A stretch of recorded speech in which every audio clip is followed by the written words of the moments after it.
policies with the ones in the report and the ones we approved. So we'll talk about that and give everybody just a minute. And the chat seems to be working, so that's good.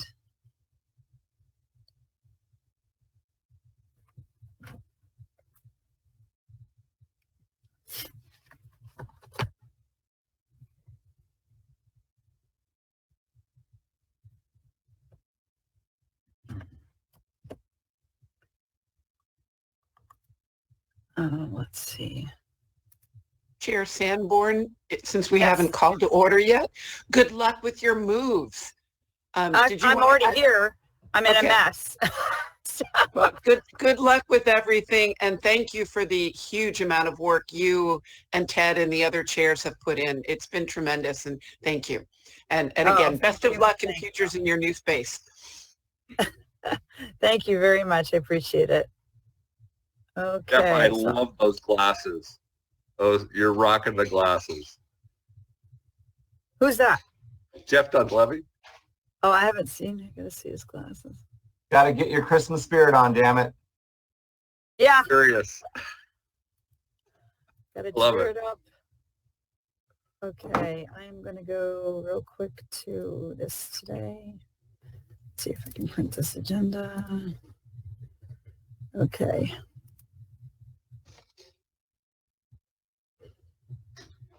Yeah, I actually have contractors here right now, so I hope the dogs don't go off in the middle of the meeting. Okay.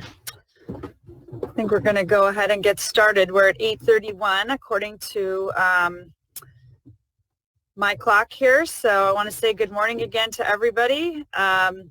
We are now on our last meeting of 2020 for the Statewide Commission on Recycling Markets and Curbside Recycling. And this will be our last meeting where we approve the final draft, well, say final preliminary report to the legislature and Cal Recycle and all the policies that will be sent with it. It's a very important meeting, our last chance to get things into this report. So I'd like to start at the very beginning, reminding everybody of a few things. One is that we have posted the videos of all the meetings of the full commission that we could tape without glitches on the NSAC YouTube page, and that is also on our website, so everybody can go back and reflect on those easily without having to do a public information request to Cal Recycle. The public comments, we're not going to be reading them into the record unless they're live at this point. All the commissioners read those in advance. They're limited to 150 words, but if you submit comments like CARE did this morning, an update to their comments, we post them live up on the Google document, which has already been uploaded to our friends at CARE. Again, use the portal on the Cal Recycle Commission page to submit comments during the actual items. And I guess I just want to say that I think we've got a big meeting and it's an important one. So I'm just going to get right into the call to order. So I'll start reading off names. Commissioner Bouchard. Here. Great, thank you. Commissioner Cadena. I'm here. Commissioner Davis. Commissioner, oh, there he is. Yeah, I'm here. Great. And Commissioner Dell. Here. Commissioner Dunleavy. Here. Commissioner Ferrante. Here. Great. Commissioner Kalpakoff. I think we're missing him for now. We'll hold that off. Commissioner Lapis. I'm here. Good morning. Good morning. Commissioner Medrano, I see you. I'm here. Commissioner Segura. Yep, I'm here. Great. Commissioner Potashner. Morning. You. Good morning. Myself here. Commissioner Schneider. Here. Okay, we're going to have to change that in the notes that you're now, as of January, mayor. Commissioner Sky. Good morning. Good morning. Commissioner Toyota. Here. There you are. And Commissioner Valle should be here this morning. No, hopefully he'll join us. I know he certainly intended to. And then Commissioner Ward, I see you. Here. Great. So we have a quorum. We have 15 of 17. We'll proceed with that, and hopefully our other two members can join us quickly. So with that, we will move on to agenda item 2, our public comment review for items not on the agenda. I'll turn it to Cal Recycle to see if there's any public comments pending, please. Good morning. There were 2 received right at the close of the meeting on Wednesday, and then 1 new one submitted last night. Would you like to hear all 3? Yes, I think it's important just to make sure all the commissioners have had time because we're all moving pretty fast. And welcome, Commissioner Valle. I'm glad you made it. Okay, first we have Gail Bryce from XT Green. In my line-by-line detailed comments submitted yesterday that are posted in the Google Drive, I've identified the inaccurate information that I noted in my other comments. Please read those comments. And then from Bob Peoples of CARE, your actions here will not solve the collection challenges we face today. CARE is working now with the recyclers, retailers, mills, installers to grow collection.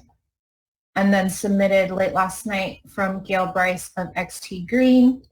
XT Green appreciates the Commission's hard work and interest in the California Carpet Stewardship Program. We also support many of the concepts behind its carpet proposal. However, due to the time challenges for the public to provide comments on its evolving recommendations and the Commission's minimal time to review comments, there remains outstanding concerns, missed opportunities, and unintended consequences in the Commission's current proposal. Therefore, we request that the Commission consider submitting high priority recommendations on January 1st, 2021 for possible legislative action and reserve the final policy recommendations for submittal on July 1st, 2021.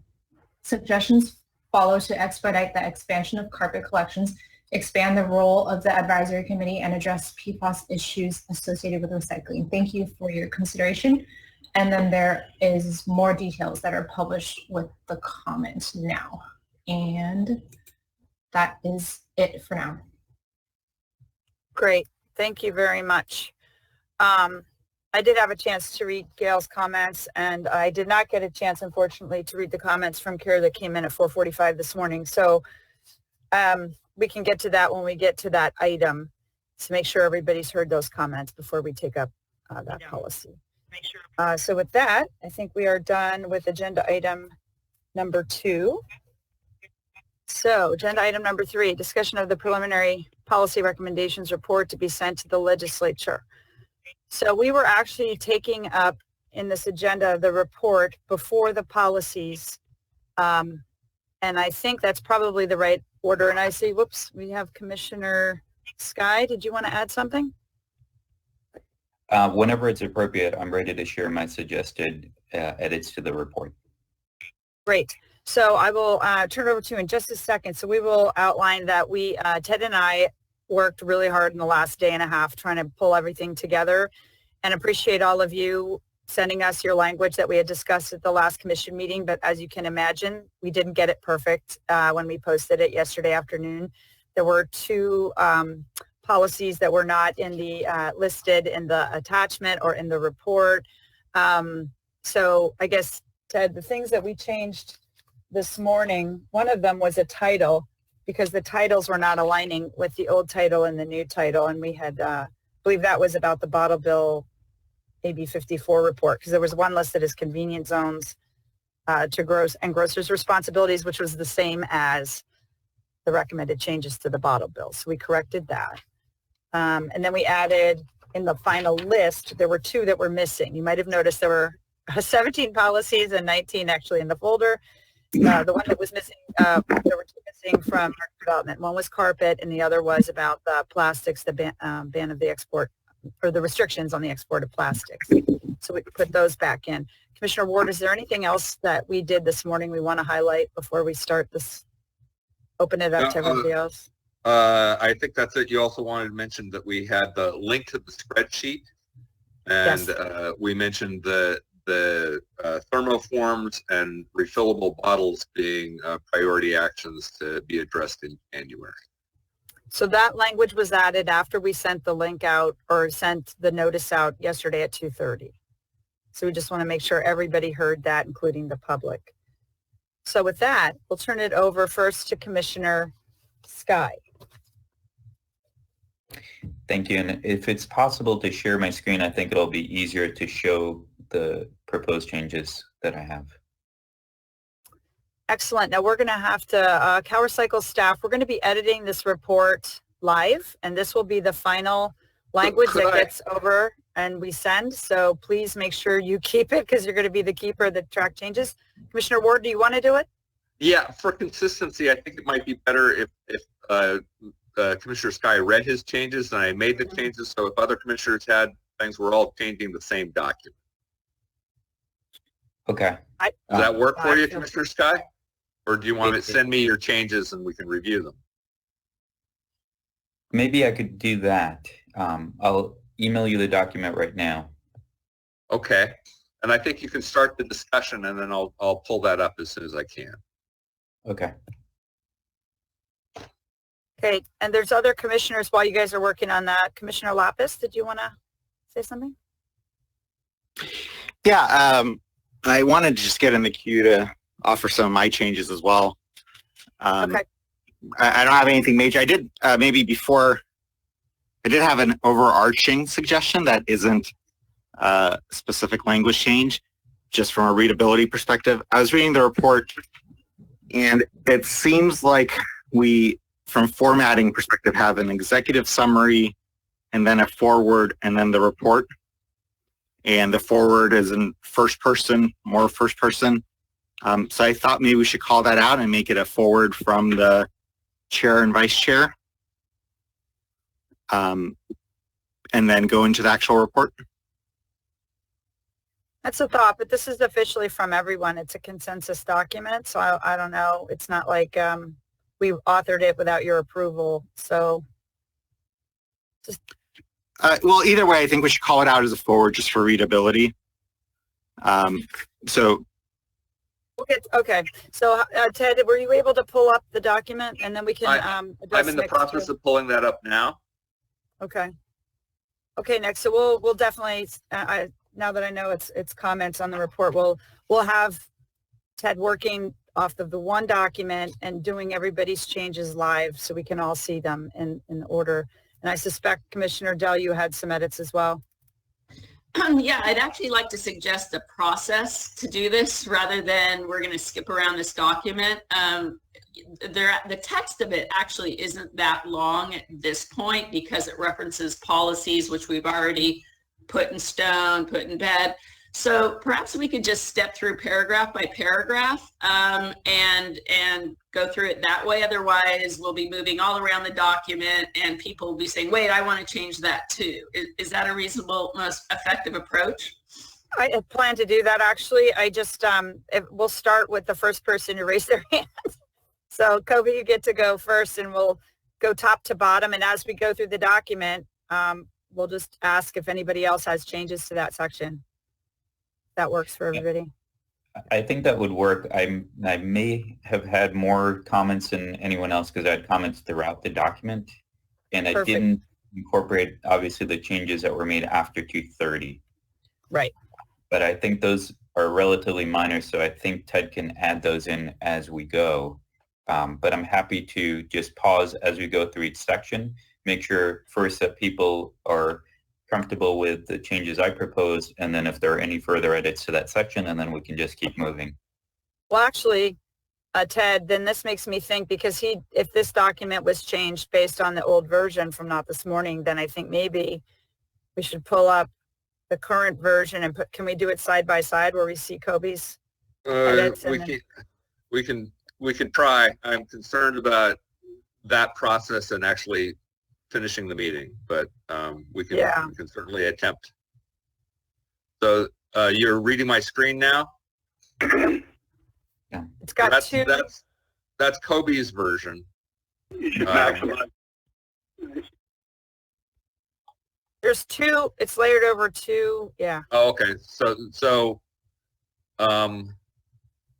I suggest your changes were relatively minor, and I think the commission was in agreement with them. So those can be just added. We can merge it. I'm happy to help you with that, to just merge all the changes into the final version of the document. Yeah. It was just adding the policies, and it was not major at all. It was just more formatting. And I did add the two Can policies. I make a really quick process suggestion? Sure. In the past, people have said that they cannot, on the webcast, they cannot see the text that we're editing. So I just want to remind folks that what we're editing is live on the Google Drive as well, so you can follow along in full That's what resolution on the Google. At this point, it's not the case. At this point, I'm Oh. editing the Word document I got from Kobe because The only way we could do that, Nick, is if we uploaded Kobe's changes and we just got them. Okay, so once we add Kobe's changes, we'll be live on the Google Doc, right? yeah, and I either can start with the Google Doc, can edit that live, but Commissioner Sky says there's lots of changes. So I was Here's just what I'd going through his suggest. document. Kobe, why don't you send me the document while Ted's got this up now? Everybody can see your changes, but I can upload it while you guys are starting to go through the changes, and then that way everybody live can see them much easier. I'm Okay. doing that. So can I suggest we start from the top? It's fine Absolutely. because We heard you. Commissioner, We heard you. Yeah. We heard you. Okay. We're gonna I start have from a the So top. starting from the I have a top, comment before going to his go first and- comment. Okay. Kobe was first, and so we're starting with Kobe's changes first, and then we're going to go through one at a time all the way through the document and allow everybody to submit their comments. Is that going to work for everybody? We're just Okay. gonna. We're going to go in So, order through the document to make sure we're all together on each section. Right, but Okay, we I should have start a at the comment before one of his comments. That's what I'm trying to say. Okay, It so just- let's Okay. go paragraph by paragraph, and people contribute on the paragraph we're reading. Yes. Correct. Okay. So starting with the first paragraph, is there any comments? Not hearing any. Second paragraph. Third paragraph.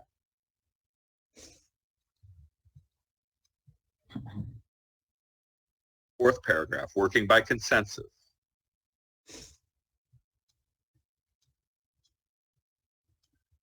In this report, the preliminary recommendations, the policy proposals focus on actions two.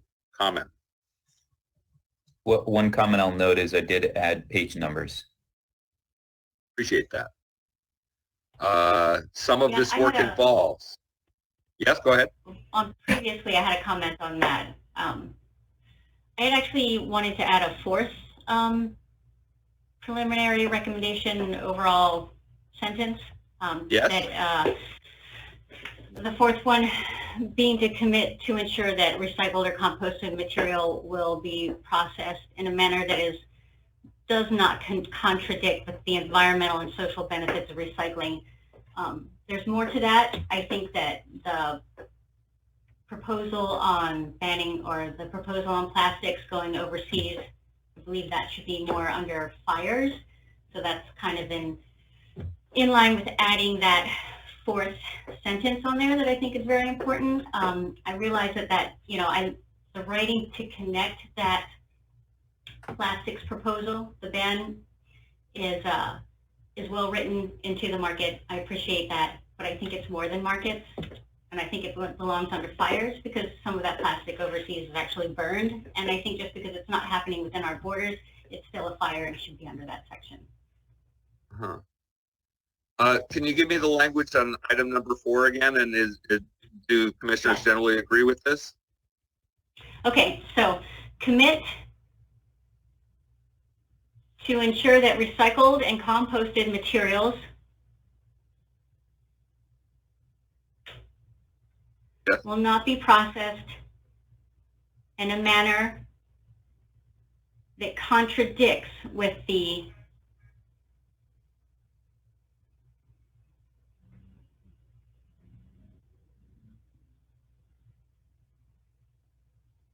environmental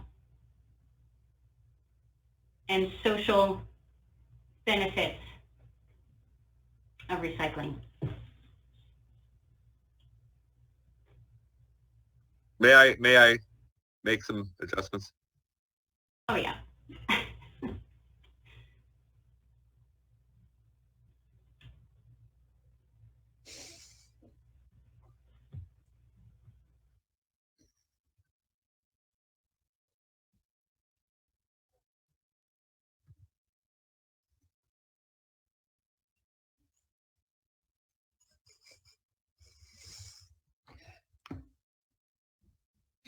I did upload Kobe's track changes to the report next to the report, and it's listed Kobe's edits so people can follow along. Thank you. Does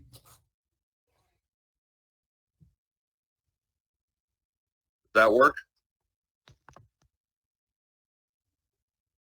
To ensure that material separated for recovery will not be processed in a manner that contradicts the environmental and social intent of recovery efforts. Everybody thumbs up? Everybody's good with that? Yeah. That's good.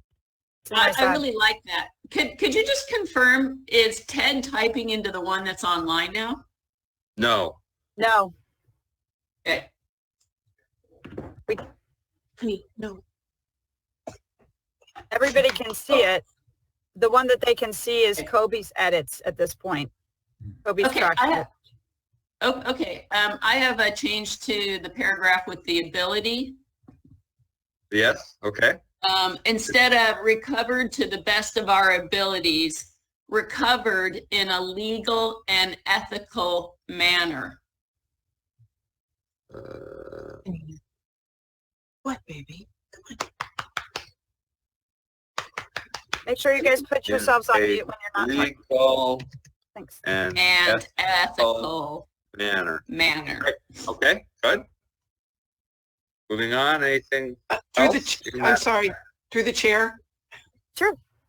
Ted, if you could go back to number 1 of the four reasons.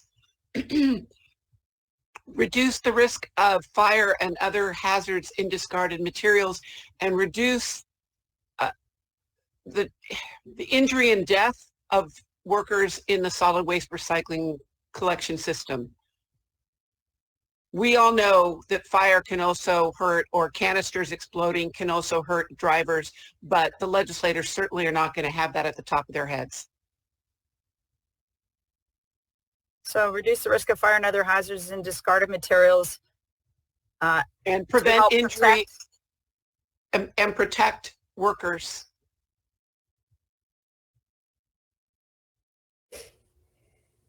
That work? Yeah, there's lots of reasons, I guess. That's the only thing I worry about is we're limiting it just so, I mean, not just to, clearly it's at the top of the list, but there's a lot of reasons we want these out. The reason I'm saying that, if you want a legislator to pick up something, the chances are if it's involving the health risks of workers, many of whom are union, you have a greater chance of getting that legislation picked up. And it is a true statement. We have one of the most dangerous industries. So the only thing I'd say, Ted, is we've got a comma after 1, and then it says and after 2, but it really should be the and after 3, comma and after 3 now. Gotcha. And Heidi, I mean, to Jan's comment about, she put in legal and ethical. Should it be define the legal? Is it the state legal mandates? What legality are we talking about? And then ethical is ethical defined as the ethical guidelines provided by the state, by the individual? I mean, those are very, to say legal and ethical alone, they're extremely broad. I agree. Legality. So we have to decide if we just want to submit something with intent, not defining it all, because we will not be able to do that probably on the fly. How about responsible? Would that work? What I'm talking about is if there's a word ethical and the state of California says ethical behavior for the state is X, then it's defined. Ethics, right, and ethical behavior could be very broadly interpreted. Legal is also a very extremely broad term. Is it legalities to the state of California, legalities that local, state, and federal legal, things, or is it worldwide legal? I mean,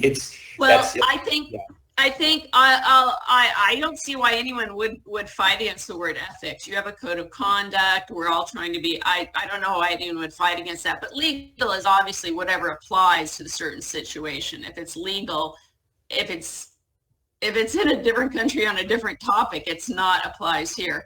I'll go with legal and responsible instead of ethical, although for the record, I'd like to say that I think we all should commit to operating in an ethical manner. We all have codes of conduct on, codes of business ethics and personal ethic values, but I'm going to change ethical to responsible.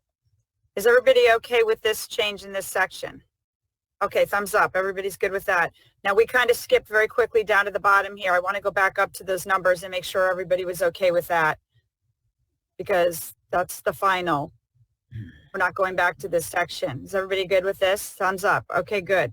So then we'll go back down. Now this is going to be a little bit of a free-flowing conversation because it's very hard for me to see who's raising hands on which section. So we'll just have to be careful not to talk over each other and make sure everybody has their voice. So we should go paragraph by paragraph, Ted. So are we on the paragraph starting with the ability, I believe? I have a comment on this paragraph. Okay. Where we say will result in temporary increases in disposal. Yes. I think that we should reframe that to in temporary increases in California's measured disposal, because a lot of this disposal is happening overseas and it's not absolute disposal that's going up necessarily. That's it. I think I have that comment a couple other places too, but that's it. Does that work for everybody? As professionals, we seek to restore the public trust that when items are correctly placed in the recycling or composting bin, that those materials are recovered in a legal responsible manner. This effort necessarily includes ending the export of materials that cannot be verified as being recycled and clarifying what can be, can and cannot be. Okay, so everybody seems good with that. And then Kobe, I think you've got changes to the last sentence. Right. So Commissioner Ward, just so we don't have too many people talking, do you want to just read my suggested edits, and then if there's questions, I can clarify? We know, it's the last sentence. We know that end-use markets are essential for recycling and composting systems. Fine. And positive instead of negative. Yeah, good. Any further comments on that?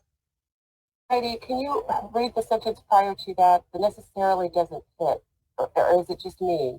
I'm reading it and it doesn't work. We believe.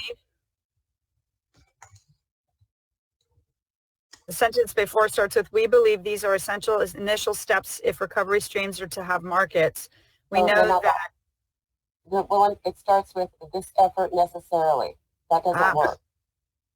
This effort necessarily includes ending the export of materials that cannot be verified as being recycled and clarifying what can and cannot be recycled or composted. What would you suggest?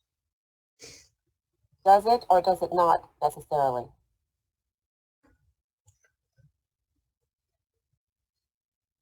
I'm not. Okay, when you read that, this effort necessarily, does it necessarily or not? Yet when I read that, it doesn't tell me which way you're going. Do you want to delete necessarily? Yeah. I don't know what I want to do. I just know it doesn't work. Because then it would read, this effort includes ending the export of materials that cannot be verified as being recycled and clarifying. That's clearer. I think that's a good. That works for me. Okay. That work?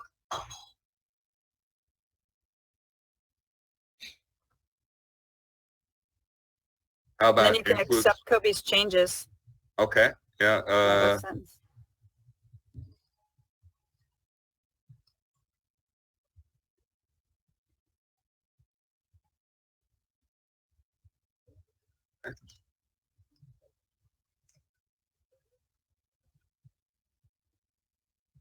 Next paragraph.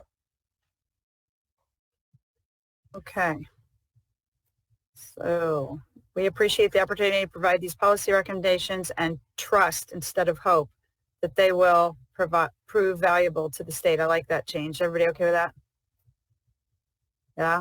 And then I'm going to read it while, Ted, you're changing it so you don't have to read and change it. Excellent. Perfect. Okay. And then let's see.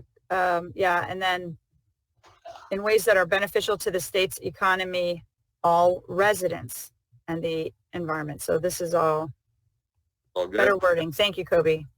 Yeah, appreciate it. Any other changes in that section? No. Okay, so down to origins. Are any changes here? No. Okay, so we can go down below Hold to on, the I think commission. there's a title change. I couldn't go fast enough. If you could just remove vice. Oh, mayor.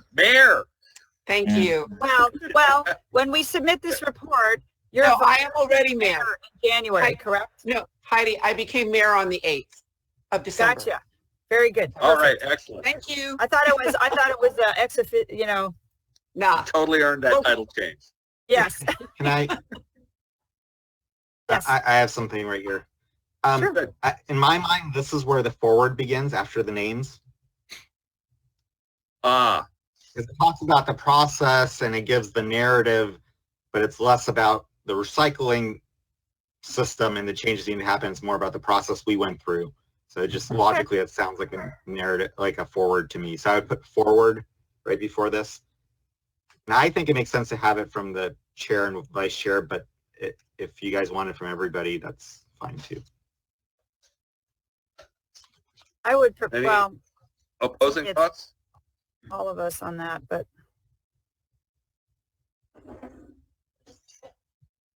Yeah, I think if we sign off on it, so from all of Yeah. us.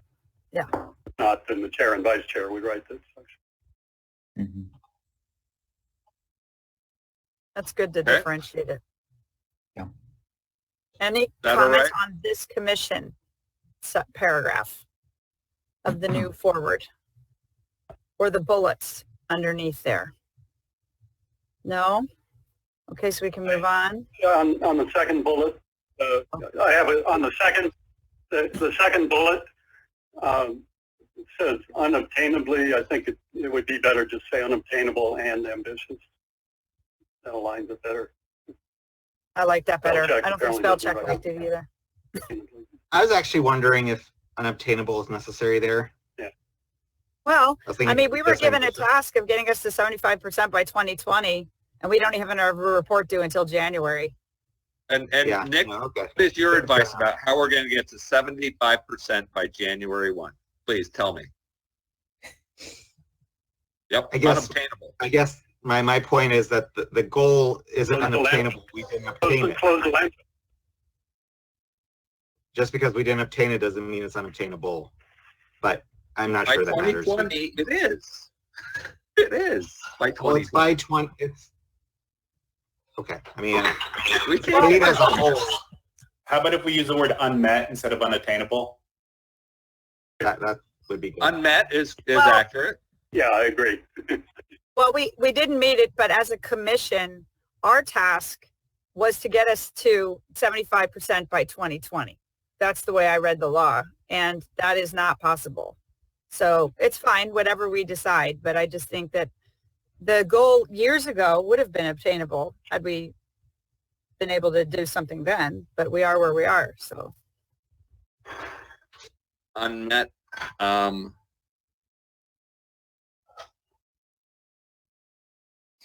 Okay, Just a- Ambitious and unmet, I would prefer rather than unmet and ambitious.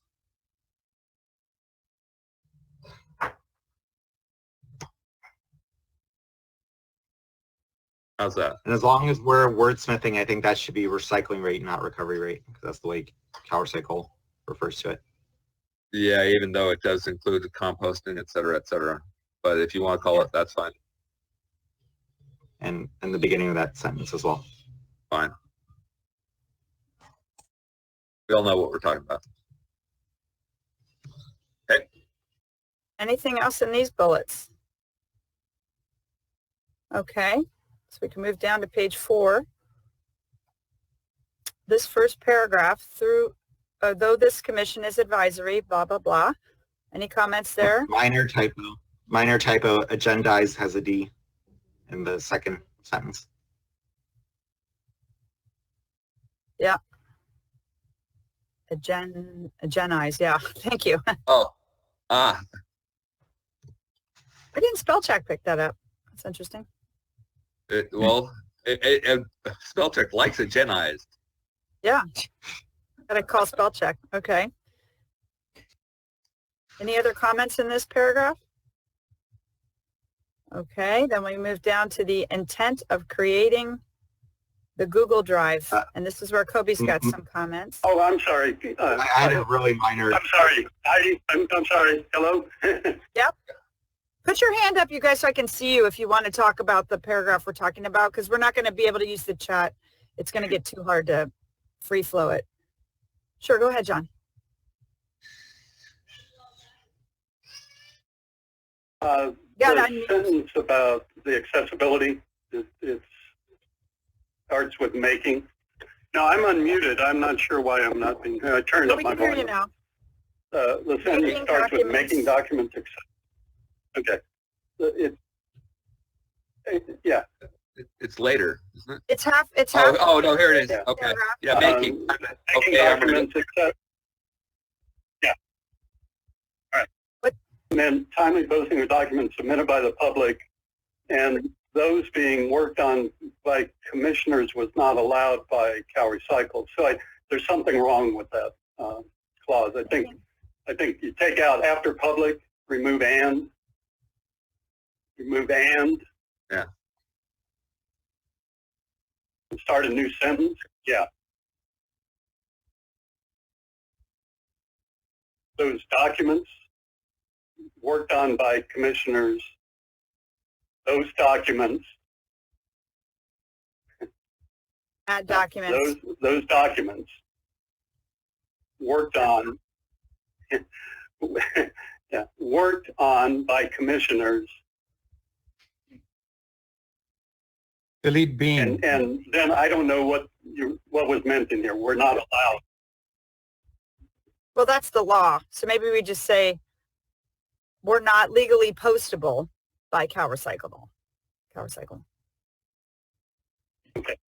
Okay. Okay, great. Thank you. Thanks for catching that, John. Okay. Does that work? Can we get rid of the word legally, because it sounds like Cal Recycle broke the law? And we go on. No, the end of the sentence says by law. So.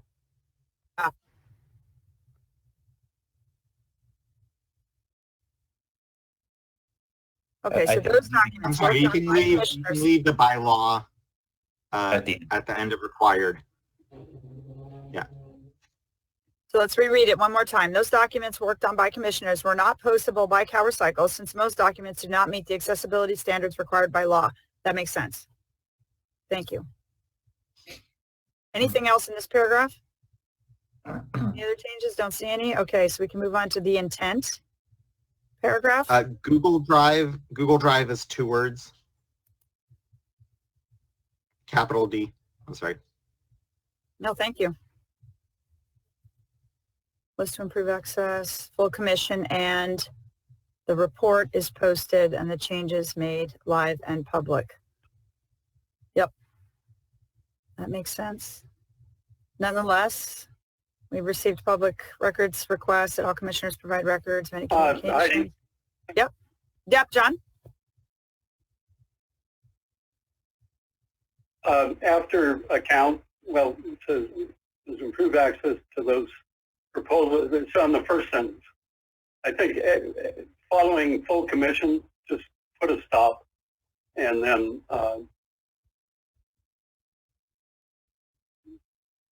start the next with the report, right?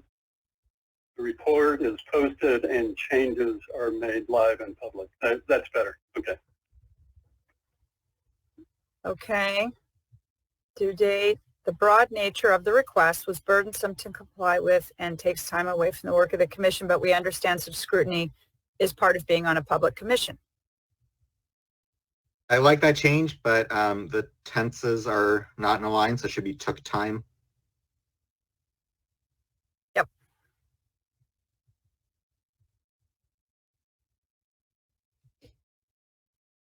Okay.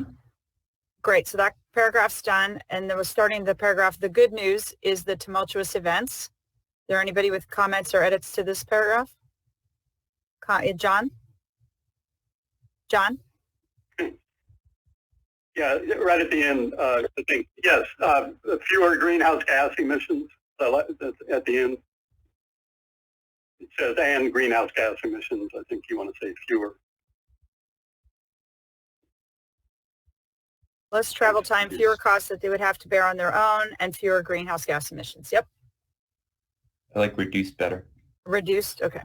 Reduced, yep. Great. So the next paragraph, instead of abiding, change that to resolute support from CalRecycle staff. And again, we want to thank CalRecycle staff. They've really worked hard to keep up with us. Yes, yes. We appreciate them very much.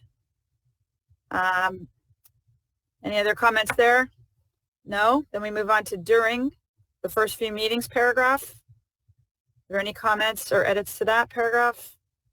Seeing none, we can move down to the paragraph starting with the legislation, creating this commission, also aligned us with the following tasks.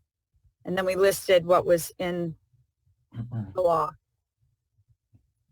No changes there. I don't see any hands. How about from the outset? Are there any changes to this paragraph? I think we might on the numbers, normally under 10, we would write those out, like 4 would be instead of the number 4, it would be 4, and 2 would be TWO. And actually 2 or more, if it's 10 or more, it's usually just the number is the way I was taught. I don't know if that's Oh, okay, standard. fine. All right. So, but the small ones you write. Okay, fine. Yeah. Okay. And I just did a back of the envelope calculation for the 1,200, but I actually think it's conservative. Okay, then we're done with this section, right? Or is there any? Yeah, I think we're done with the forward, and we should do a line break or a page break. Perfect. Page break, right? Good. Okay, first let's stop the fires. So these are some changes under context. So the change in this first paragraph that Kobe is suggesting is within minutes. Oh, this is what we changed, isn't it, Ted? Or is this what Kobe's changed? The South Bay, the paragraphs that follow the first one are from Kobe. Yeah, just hold it right there on that paragraph. Thanks. So within minutes, the fire had spread to a mobile home community, leading to one death and the destruction of dozens of homes. And that is linked to articles. That's why it's blue. Because you asked us to cite those. John? I was going to ask, do those articles support the statement in the last sentence? That was the question on the short answer those is articles no. indicate that lithium batteries are suspicious. I looked into that. I did not find any definitive finger pointing. Well, maybe we just take out that last part of the sentence. The source of the fire is still under investigation. That's We fine. were unable to confirm. Yeah. All right. Yeah. That's just another example of another fire. Yeah. Thank you. It's really hard to see the connection of the fire to our work then. Well, so I would say I think we need a end to that sentence of something like though the source of the fire is under investigation, flammable and hazardous materials pose a major risk. I don't know. I mean, something along those lines. Just that we're seeing more fires in the system, and we don't know all the causes, but we have to start trying to stop it. Something to that effect. Something just to make that a complete thought. I did add a section with more details about actual number of fires in facilities. Oh, good. We can read that section. We may even want to bring that up here or refer to it. Where is that section, Kobe? Is it very far down? No. Maybe we should skip to it, Ted, before we write new language. If No, this is great. I like where Ted was going. Mm-hmm. Yeah, we can leave it, and then we just Potential sources of fires, including lithium-ion batteries and propane cylinders.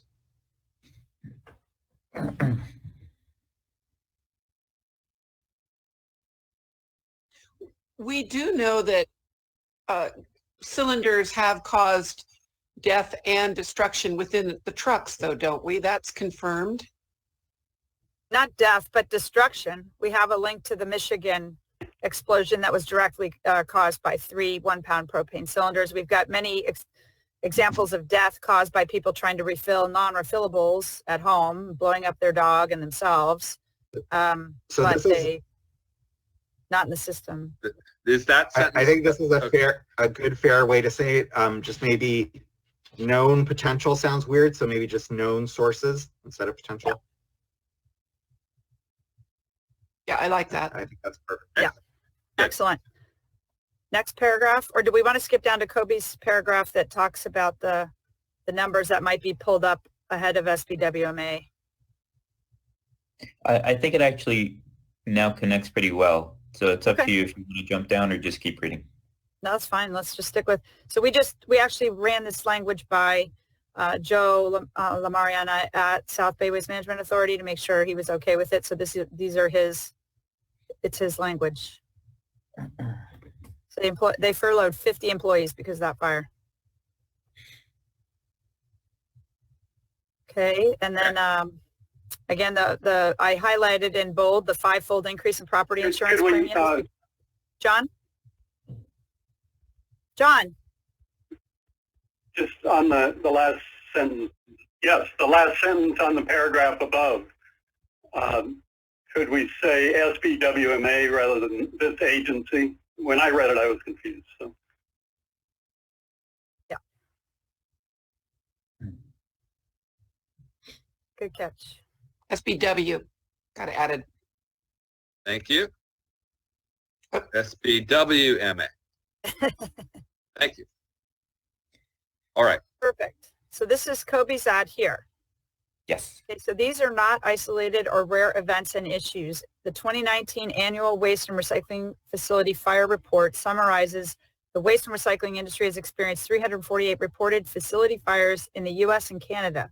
Additionally, we incurred 52 reported injuries and 5 deaths that can either directly or indirectly, do we want to say be attributed? That can be either in here. Be attributed to these fires. Do you see that, Ted? You're almost there. Indirectly on the 4th line. Look to the right. Isn't this a quote? This is a quote. Isn't this a direct quote? Okay. So there it is.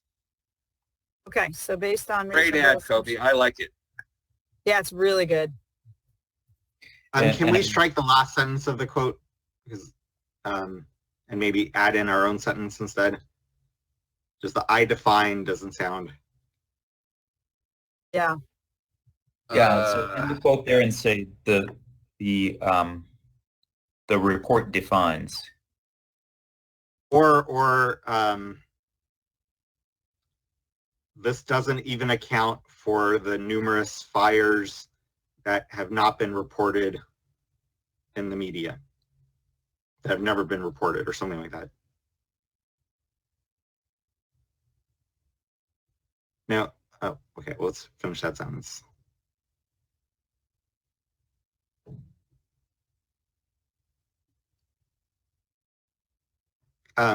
Ted, I don't think you can make the change where you made it above, because that's part of the direct quote. I think we just need to get rid of that sentence, the report defines.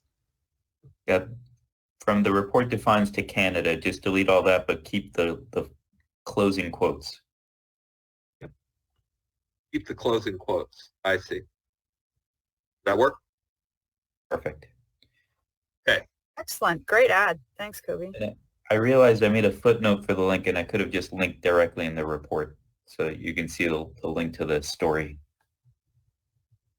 at the I can bottom. find right Do a direct link in the report. In the previous section, you don't capitalize lithium ion. So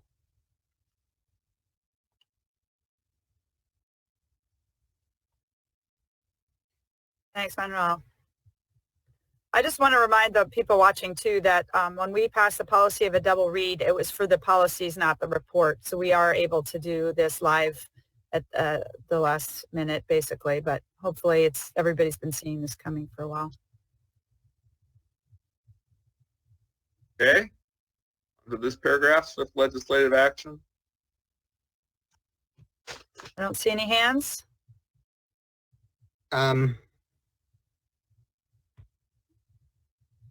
Do we want to say a policy approach known as extended producer responsibility?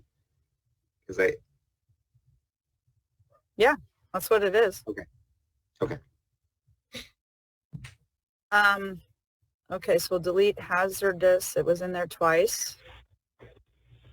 I also added numbers just so that when you get to the reference at the end, you can Thank you. find it.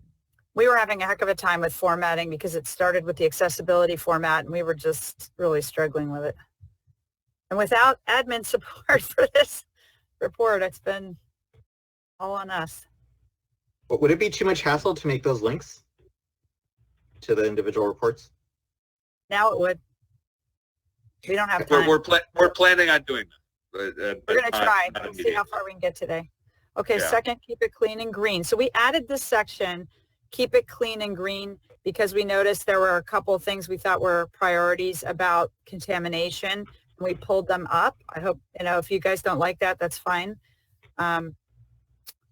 This first paragraph looks like, Kobe, you've got to change to that sentence, to compost and recycle correctly, we need to establish systems that continually keep those recovery streams clean and manageable.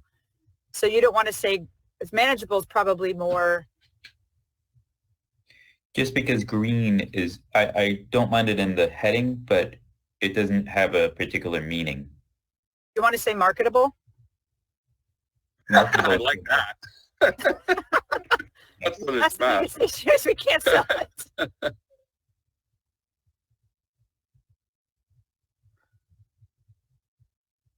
Which doesn't need a capital, I don't think, since we're not referencing the header. Yeah, both clean and marketable can be lowercase. Okay, so that's the first paragraph.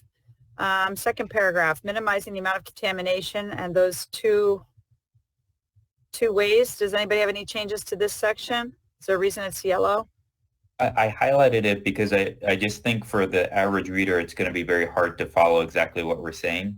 And I think Commissioner Oseguera said it more succinctly in kind of plain language. I see Commissioner Davis might have a suggestion.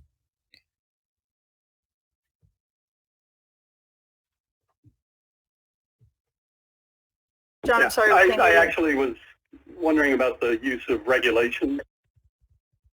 I don't know why. I'm leaning into my phone yelling. So there's a delay when you start. Use of regulations at the end.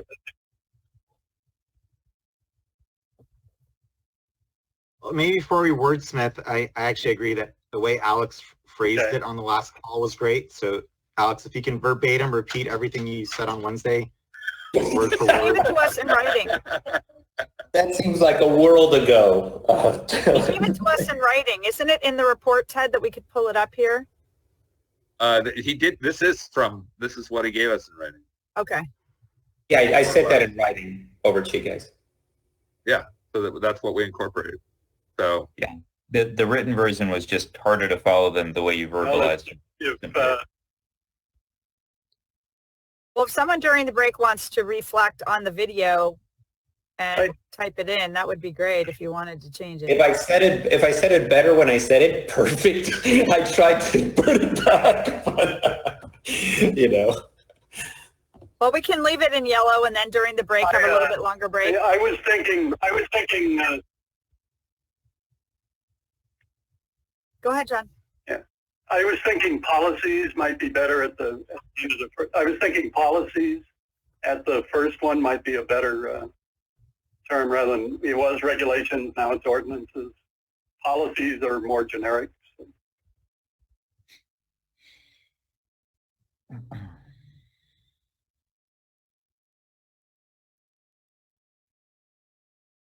Everybody okay with this as it is now? I'll defer on the second bullet. Use the regular. I'm going to have it as long as we're talking about this. For the second bullet, you could replace regulations with requirements. I think that's a little more reasonable or readable. Yeah.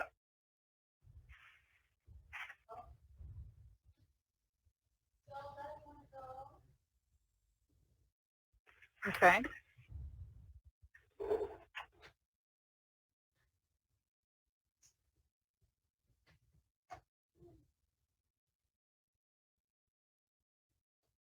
How's that? I think you want to say discarded. Thank you. How's that? I love all these editors. It helps for a much better document. I have a question about the use of the word discarded, because I think later in the report you use discarded materials to talk about just like curbside collection generally and solid waste management as opposed to reuse. So right, that's right. Confusing discarded out. Here. You can just take discarded out. Just use material. Placement of I materials. think you use the term discarded materials to include source separated recycling later on.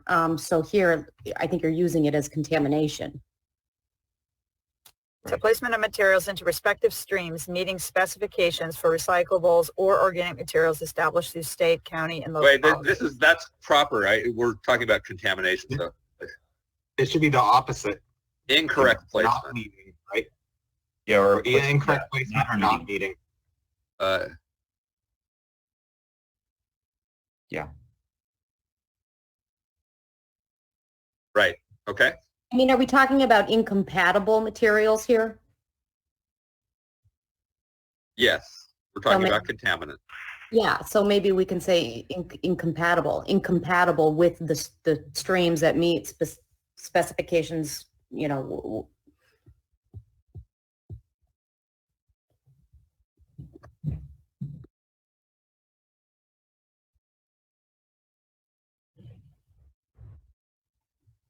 Okay. How's that? Yeah. You can repeat it. No other changes? I think that reads a lot better. Do we need the word respective?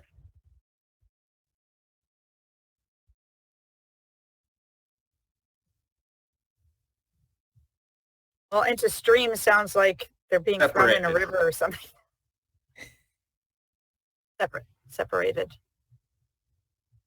Placement of incompatible materials into separated streams. Does that make sense? Everybody happy with this? No? Deborah thinks this doesn't make sense. What would you suggest, Deborah?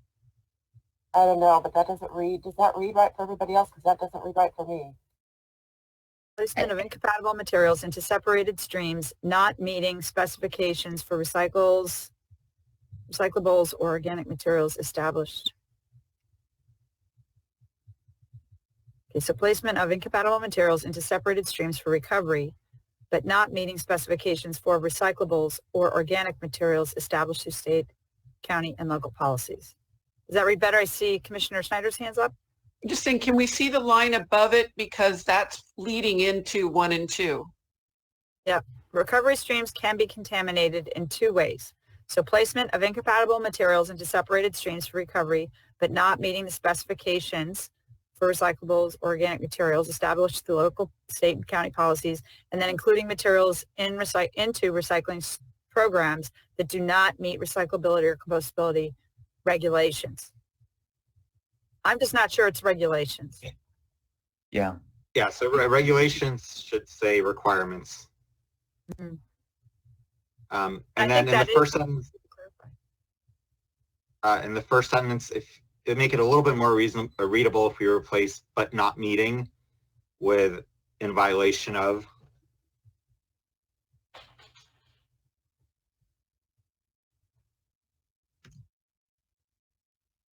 Excellent. Well, violation sounds very legal. Right. But maybe through the chair, maybe that's what local government officials and their contract managers need to hear. You know, this is a significant change, 15 materials. Okay. Well, I think if we're done with this, then we could, Commissioner Ferrante? Yeah, can we just simplify it and say incompatible materials that do not meet the specifications for recyclable and organic materials established through state, county, and local policies? I don't think we need that part where they're put in. I think that's implied. Just say incompatible materials that do not meet the specifications. I agree. Okay. Yeah. That's cleaner. Excellent. Good. So we take the yellow off and we're good? That's better.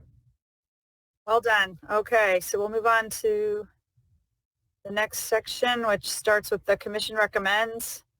And this section, Kobe, you've got a couple of changes here. This is what we're recommending. You added and SB 1335 in the interim to that section. Hand up, Commissioner Davis. Yes, apparently I'm on a delay. Is that right? Right. Okay. Go up above to the intro.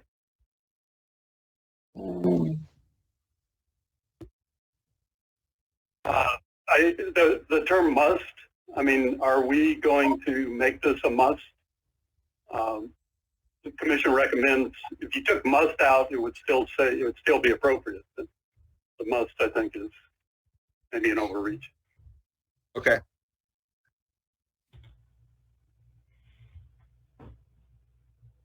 Okay. I have another comment on that first introduction sentence. Okay. I like it. It's just so, this list of contamination issues, I think, is a broader problem than just the government agencies, and I'd like to kind of open it up so it's not just state, local, and all of our government agencies should be doing these things. If there's any way to open that sentence up, so the commission recommends, jurisdictions, or we can leave it as it is. I think it's written well, but somehow work in producers' responsibilities, or broadening that so it's not just focused on what the governments have to do. Yeah, similarly, I was thinking we add an extra number here on hold producers responsible. Yeah. That would work. I like that. Yeah. For the end of life management of it. Yeah, hold producer responsible for the end of life management. Or okay, whatever.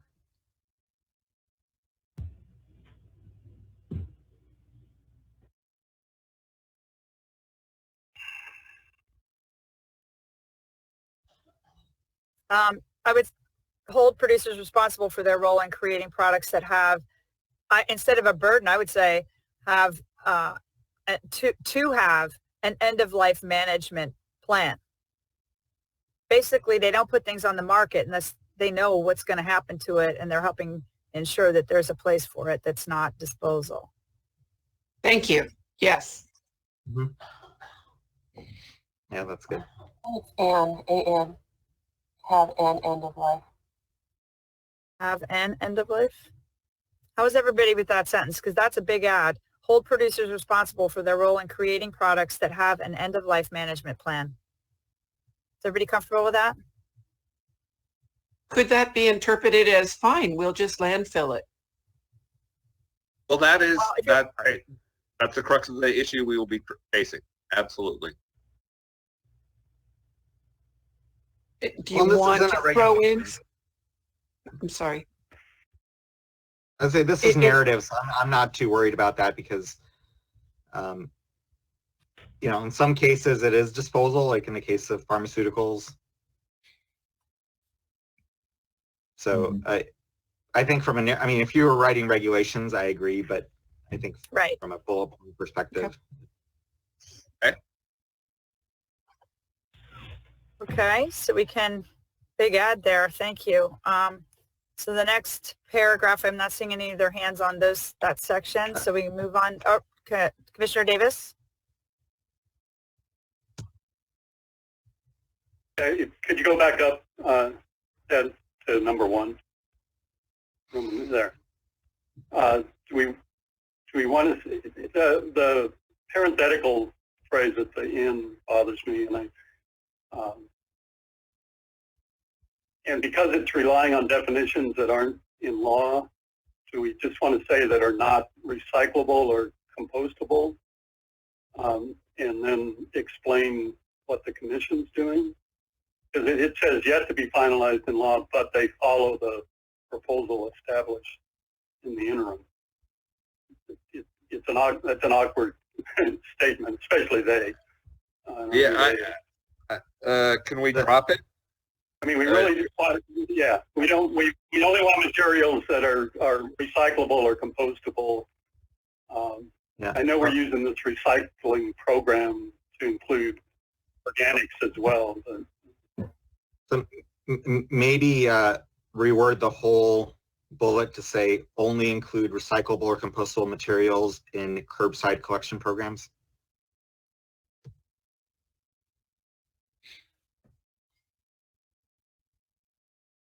Curbside and commercial,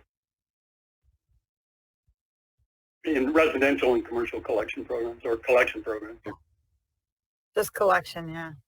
Should that also say at 75% of the state's population, whatever the verbiage is in the law that created us?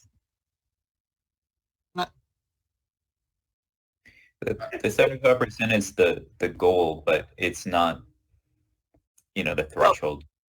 Then let me rephrase. If it's going to match the recommendation of the materials that are in and those that are local, do you want to reflect that concept here? Why don't we add the word truly? Why don't we say only include truly recyclable or compostable materials? Well, truly, that's pretty. Well, and it's a challenge to local government. We can't really know whether it's truly recycled. We only know it's been exported. So that's part of the challenge. They're looking for guidance. I mean, the locals are looking for guidance on how to define this. And so is the legislature. That's why they formed this commission. How about verifiably? Yeah, still, I agree with the sentiment. I like that. That's stronger, I think. Is everybody okay with that? Only include verifiably recyclable or compostable materials in recycling collection programs. Yeah, good morning. I like verifiable. Who's going to verify it? Yeah, verifiable, because thanks to Google Earth, you can fly anywhere in the world on your laptop. And somebody needs to know the address or the location of the facility and look at it, but they need to talk to their buyers, and their buyers need to have somebody in their organization that has firsthand knowledge of the facilities where the material is going to, and not just a port of destination someplace. So it needs to be verified where this facility is. Hey, Jeff, were you suggesting that you preferred the use of the word verifiable to verifiably, or were you agreeing? Just grammatically is why I'm asking. I'm agreeing with the word verifiably recyclable. Yeah. With a Y? Yes. I think grammatically that makes more sense. Verifiably recyclable. Okay. All right. And they have to ask the questions of the facilities that they're sending the material. What are they doing with the non-recyclable material? I think that's in our plastics policy a bit. We talk about that. Okay, well, if we're done with that section, I think that was, Commissioner Schneider? All of these are very much based on the work that we've been doing, and there's not a lot of reuse or source reduction in any of this. That may be okay if we can modify this in July. Well, we've got a whole section on that, and actually it's disproportionately large to the rest of some of the sections. So if we keep going, I think you'll be pleased with some of the work Ted did on this. Okay, Commissioner Davis, and then Commissioner Lapis. Yeah, Ted, I'm sorry, could you go back up to 6? I just want to. Suggestion? Okay, something changed. So, no, something changed from the version I looked at. So. Okay. Develop a method to... It's fine. Thank you. It's fine? Okay. And Commissioner Lapis? I have 2 things in this next paragraph. In the second sentence, again, the issue I raised earlier about destined for disposal should probably be accounted for in California's disposal. So I don't want to imply that more stuff is being thrown away necessarily. So it, yeah, will be accounted So a for. portion of the waste stream that cannot meet those standards will be, we add B, accounted for as increased California disposal. Maybe as an increase in California disposal? Be counted as an increase in California, yeah. Commissioner Kalpakoff, I know this is very important to you, so hopefully this language works. Is he on? No,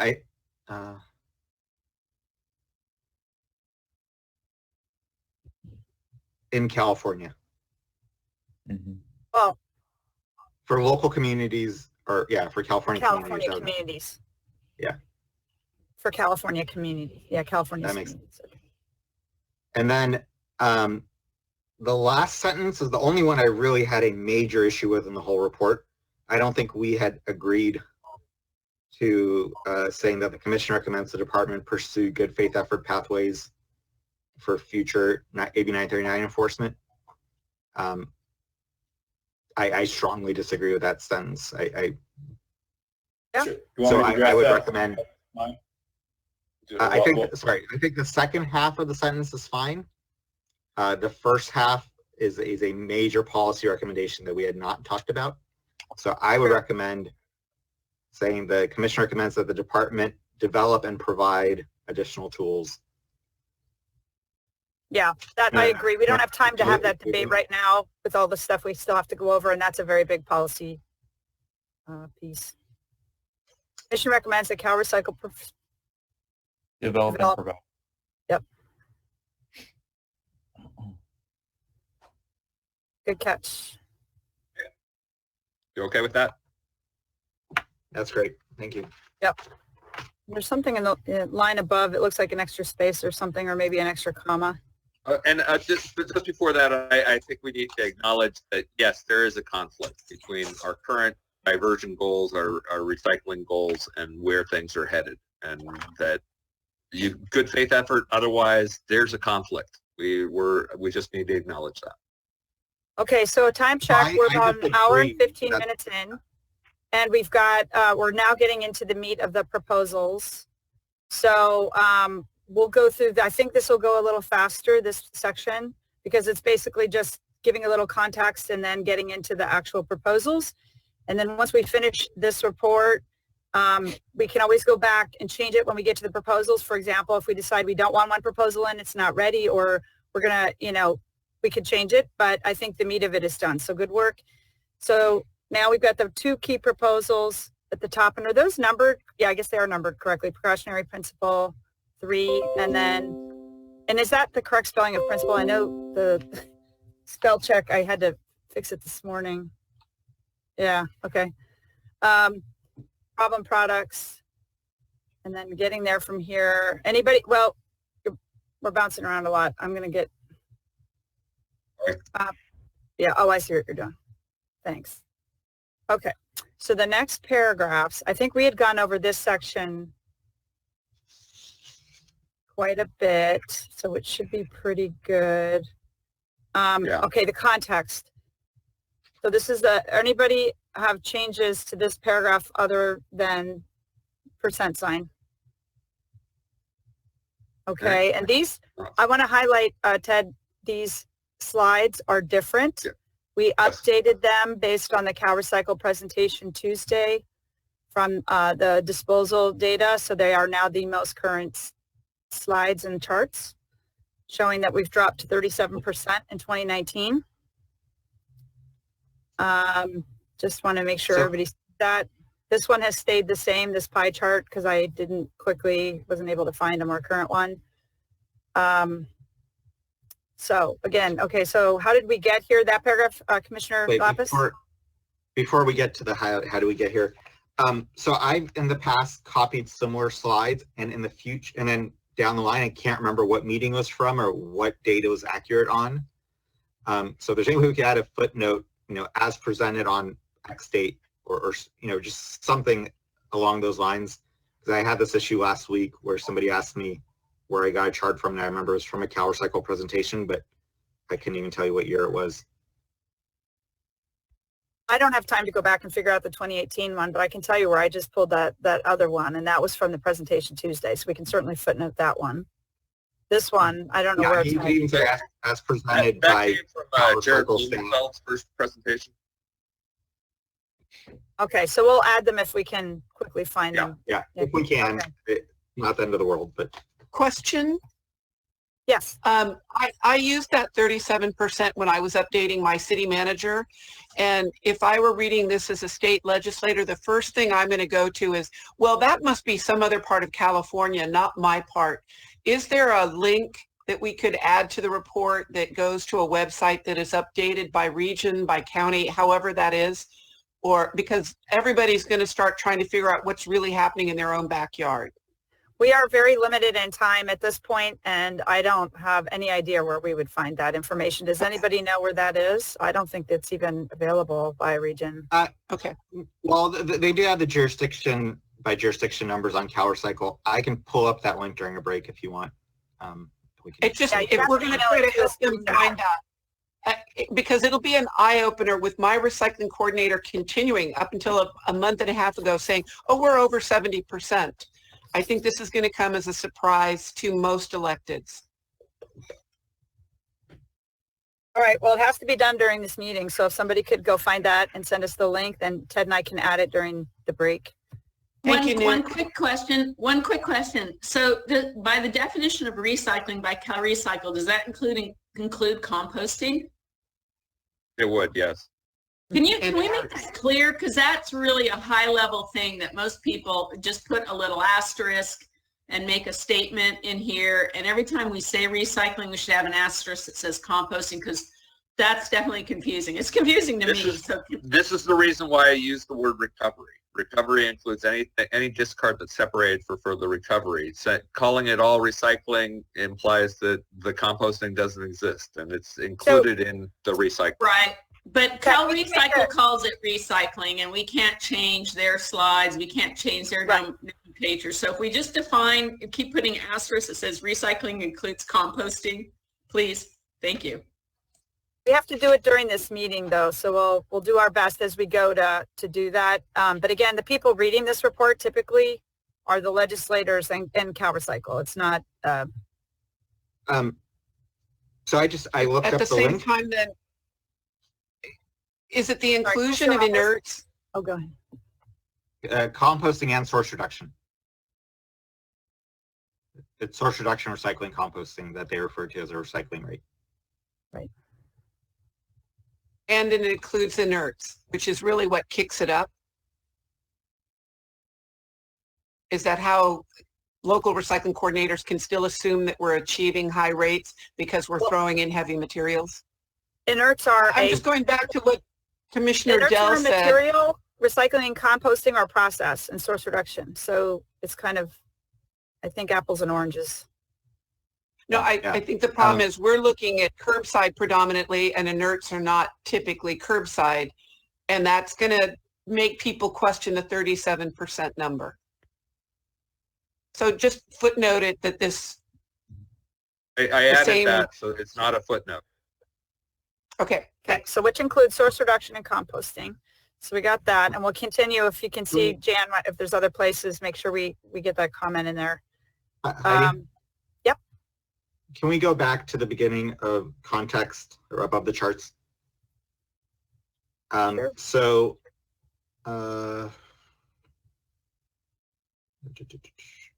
okay, so the second sentence, the graphs that follow demonstrate that while California's communities have made great strides in recycling in some respects over the years, we can make that part a link to the thing that Ann was asking for, and I put the link in the chat. Oh, great. Thank you.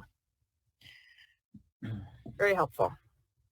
Maybe, yeah, or maybe California's communities would be starting from California's communities. Trying to copy your link. That's great. Live report writing with 17 people. This is nothing short of a miracle, really. That's exactly. Doing a really good job. Nothing short of a miracle. Yes. It's our Christmas miracle. Or holiday miracle, I should say. California's communities have made great strides. I think that's a good place to link it. Yeah. California's have made great strides. Hang on.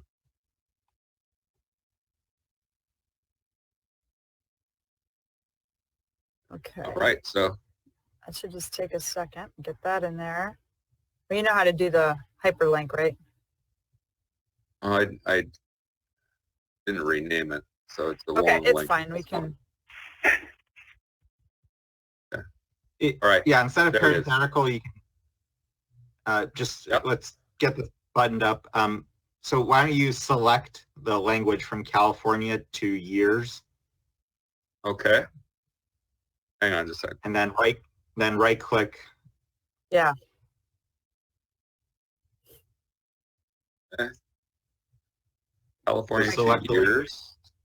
Yeah.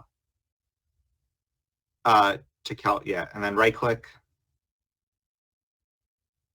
And Insert the hyperlink at the bottom, the link where it says link. There you go. And then you just put it right in there, Ted, paste. Yeah. Awesome. Perfect. Okay. Okay. So we can now go back. There we go. One more delete. Hey. There you go.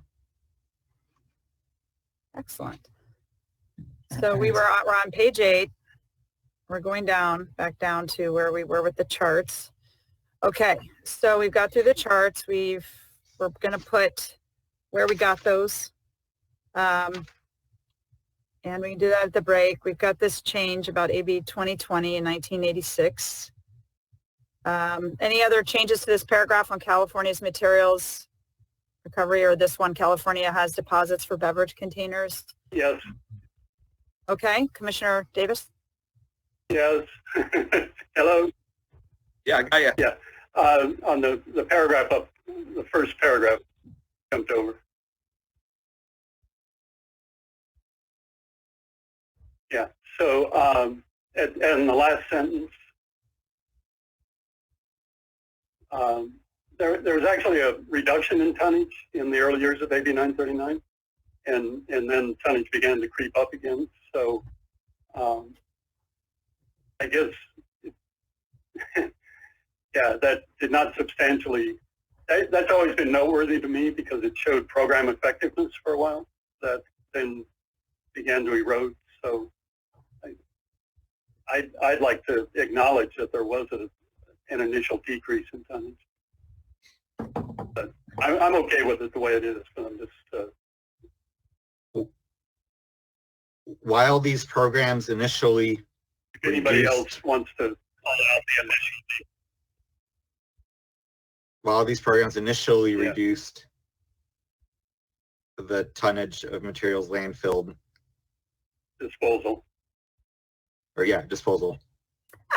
That's a good point, John, because I think what we missed is that we never did source reduction. Therefore, there's only so much you can do at the back end. And if we don't get source reduction, the number's going to creep back up again. Increased generation led to... I think it was also a failure of commercial collection. While these programs initially reduced the disposal tonnages, over time, disposal has continued to increase. Yeah, maybe get rid of that, the rest of the sentence. Yeah. And we don't need to get into why, but yeah. Yeah. Well, it does kind of make the point that source reduction matters. And then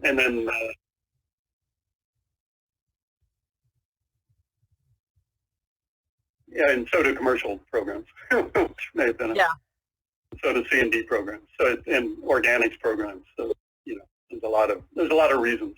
Okay, thank you. Also, you asked about that. There was the chart up above shows the chart up above showing characterization. I think comes from the 2018 waste characterization report. So if you're trying to find the source for it, that's likely where it came from. Thank you. All right, so we've got California, the last paragraph here. California has deposits for beverage containers and funds collected. Any changes to this paragraph or comments? Okay, seeing none, we're on to page 11. Starting with when AB 939 made local governments responsible. Any changes to this paragraph? And we highlighted, bolded, the number of bottle bill buyback centers has fallen by over a third since 2013. We thought that was an important data point to call out. Okay, seeing none, moving on. California has made efforts to increase demand. This is SABRAC paragraph. Any changes to this?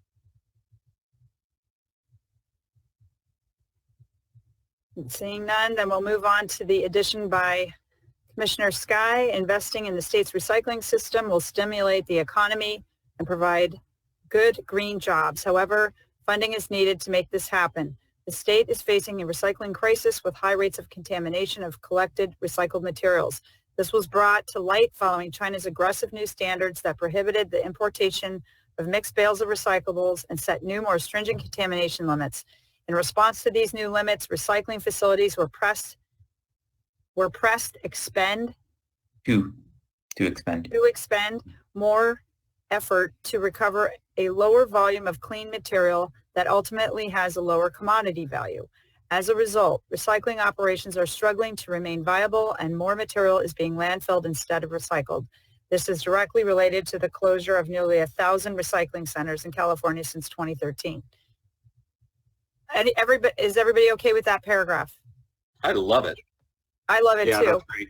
So we can accept that one, and this is why I read it aloud in case we I want to make sure everybody, one, hears it, and two, we catch any typos. Reducing short-lived climate pollutants is a priority for the state, which led to the establishment of aggressive targets to reduce organic, waste disposal in landfills and methane emissions produced from organic waste. However, California lacks enough infrastructure to meet those targets. CalRecycle estimates that the total cost to implement statewide, Okay, so we're correcting, there we go. So that first sentence now reads, reducing short-lived climate pollutants is a priority for the state, which led to the establishment of aggressive targets to reduce organic waste disposal in landfills, methane emissions generated by organic waste in landfills. That's too many landfills, maybe.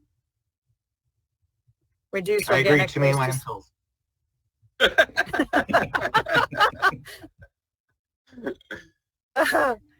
Okay, so there we go on that. So then the last sentence, however, California lacks enough infrastructure to meet the targets. CalRecycle estimates the total cost to implement the statewide organic waste regulations established pursuant to SB 1383 is approximately $40 billion, including a capital investment of nearly $4 billion to develop infrastructure. Is there any citation of this data? Because those are big statements and they're important. I can so find it's actually it's 38 billion, but near approximately 40 is close enough. But we should definitely say over the next decade. I think that's the timeline. Nearly $40 billion over the next decade. Is that right? Yes. Can someone correct me if that's wrong? Yeah. And where do we get that data? It's from CalRecycle's financial impact analysis report. I will find the link and put it in the chat. That would So be we can fabulous. highlight that in yellow and then, so we'll come back and hyperlink it. Okay. Any further comments on that? So I think all the way down, I mean, where it says expanding EPR, whether we talk about stewardships, producer responsibility as SROs, I think, EPR is a very broad term, for me. Could I support, expanding EPR? I think, incorporating EPR programs or producer responsibility programs, I would feel more comfortable with that kind of wording than expanding. I don't know what expanding EPR means. Okay. Can I suggest we say expanding producer responsibility? I think everybody. I could, yes, I'd like that. Absolutely. That's fine. I might even add to that sentence though. It's responsibilities and state support and investments are both needed to create a circular economy. To me, it's producer responsibilities and their funding, because that's really part of the problem. We don't have funds. I don't know how to say that. I just don't want to put it on the state that we have to make all the investments. Well, I would change responsibilities to responsibility. We want to increase how much the producers are responsible. Mm-hmm. So expanding producer responsibility and state support for recovery programs. How about expanding producer responsibility and investments and state support? And that way the state support is not for investments. Mm-hmm. Great. Thank you. So we can accept that sentence before we move back up? I'd like to remove the last sentence again, green jobs and sustainable circular economy. I think it would be better if we bring it back directly to what we're doing. Recovery programs are needed to create green jobs and a working recovery system. I like that.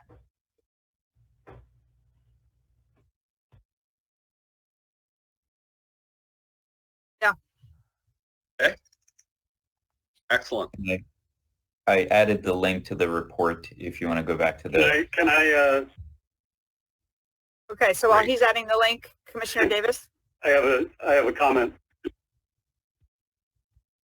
Well, yeah, we need to go back to what was just modified. Okay, let him do the link first. We'll get that done and then. Okay. Yeah, I think the sentence just became complex.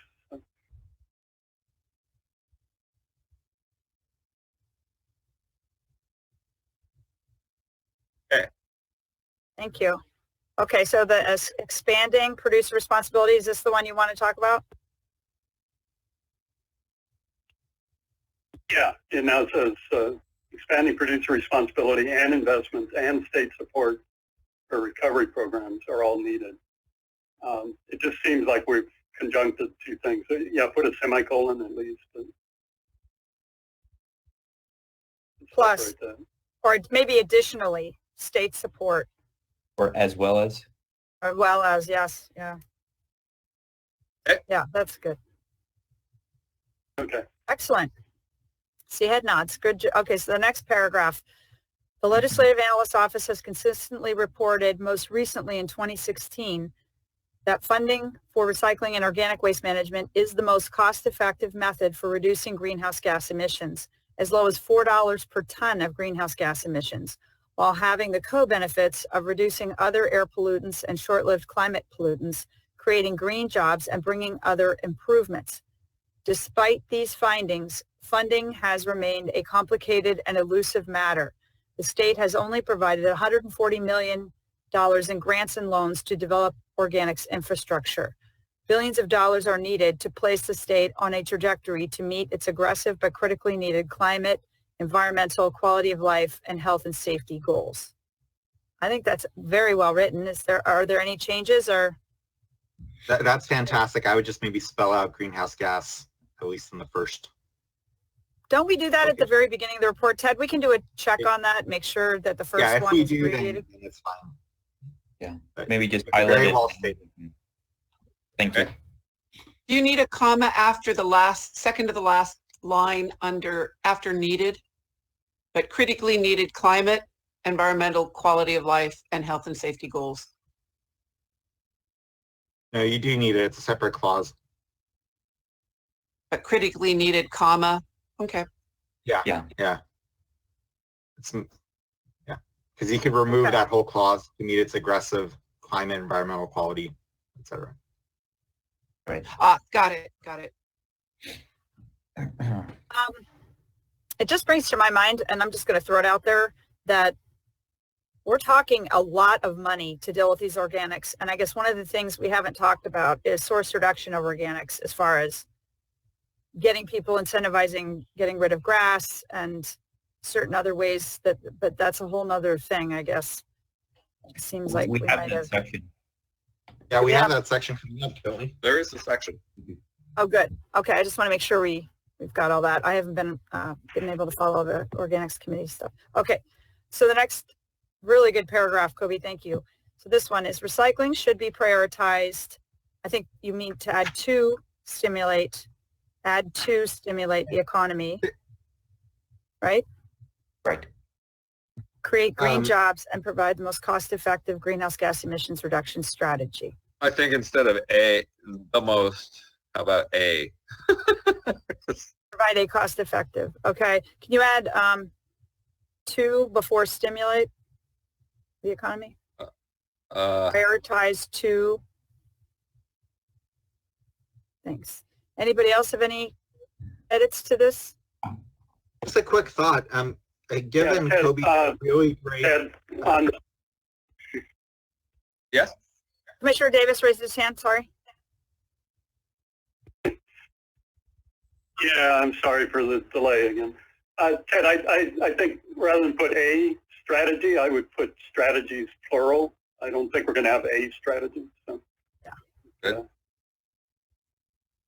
And then I lost the visual for a while. There was a reference in the early, or at least the draft I saw early this morning, about recycle store. Is that still in here? That's in the next. I think I'm in the right place. I think it's in the next section. It is? I think it's in the next section. Yeah, and I'd like to go back to the change you just Okay. made. That did make sense to me. All right. So- There it is. So there's the recycle store. Mm-hmm. That what you Okay. wanted? Did I jump ahead? I can't find recycle store. I went to the Cal Recycles. No, I went to Cal Recycle's website. I can't find it. Okay, I'm not sure let's it get back still to that. exists. Let's get back to that when we get to that paragraph, because I think we're almost finished, and the change you Yeah. just made, I had a question on it. Okay, I'm sorry I jumped ahead. It's okay. It's hard to keep track of all this. right. Recycling All should right. be prioritized to stimulate the economy, create green jobs, and provide cost-effective GHG emissions reduction strategies. That doesn't read right to me. Emission reduction. Yeah, just take the S off. There you go. Before Other we move on to the proposals. other proposal, before we move on to that, so I really like the stuff that Kobe added, and I feel like it tells a cohesive story because the beginning of the section starts with the history of local governments and how we got there, and it kind of ends to where we are right now. This makes a lot of sense as the first section. Is there any way we could put this before the fires? As much as I like the narrative of fires being top of our mind, I just think it all kind of ends up reading better if we swap them. I don't know. I'm worried about fires first. the main thing. Let's make sure everything's in here first, and we can go back and decide if we want to reshuffle the deck, because I'm getting worried we're going to have time to go back to the policies, if that's okay. Okay. Yeah, definitely. At least it's in here, and I think it's excellent wording and additions. We can just, let's go back to that. And then go to other proposals, please, in that section. So we added, so this is Kobe's add of other proposals. I put that as a heading, and I highlighted it green because I think it should be just above the other three committees. Because we have more narrative just below that, and I think the narrative should stay together. Okay. And then what we're saying here is due to time constraints, there were two things we couldn't take. I think that makes sense to move to be just before we list all the other recommendations by committee. Does anyone have a concern about that? So let's read it. So other proposals, due to time constraints, the commission could not, and this is the language that was already there. So you're just relocating it. Exactly right. Now, Kobe, I think in that section, Ted, we added the language that's not in there at this moment about, because it wasn't just the refillable bottle program and the labeling system. it was also the PET that we had to add the thermoforms language. Right. And also the recycled, the link to the recycling source document we added. Do you want to copy that from your version, Commissioner Ward? I will. I hesitate to try to do that all at once. I agree. Let's just make a note and highlight it so we can go back to it, like on the break. You and I can go finish it because this really has to be done, finished live. So everybody can see the final before we adopt it and we can take public comments. Okay.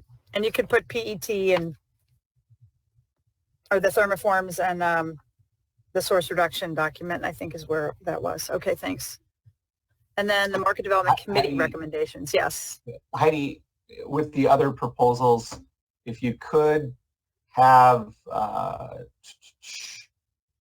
label systems for products and post-consumer management before prioritizing refillable bottles in the bottle bill program, because they are important, but they're a very small component. I think labeling is going to be a much higher priority than yeah, they weren't ordered in level of priority in this. They were just listed as, but that's, I don't care. I understood, but when somebody's reading it, they might think that we want a much higher priority on refillable bottles than a labeling system that would help with contamination and curbside programs. Okay. Yeah, and that line in the first sentence, instead of saying commission could not complete 2 policies, maybe we just put several policies. Yeah. Yep.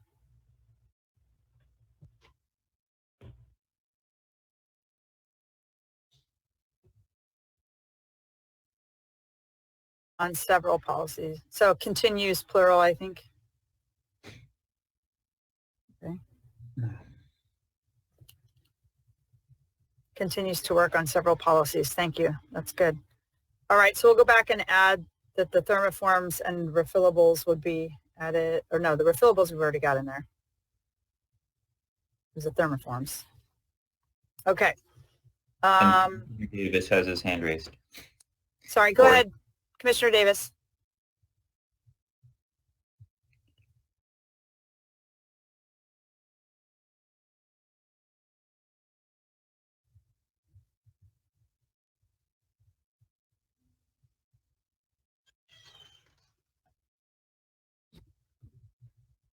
I can't hear you, John. Okay, sorry. Go ahead. There you are. I think rather than those being before one, I think we should say including, particularly with that addition. There are other things in the works, but yeah. Excellent. Okay. Great. So other proposals. We're going to add that language about the thermoforms. And then on the yeah. Sorry. I'm jumping ahead to the market development recommendations portion. Well, that's where we're going next. So let's go down there because I think we've got this section.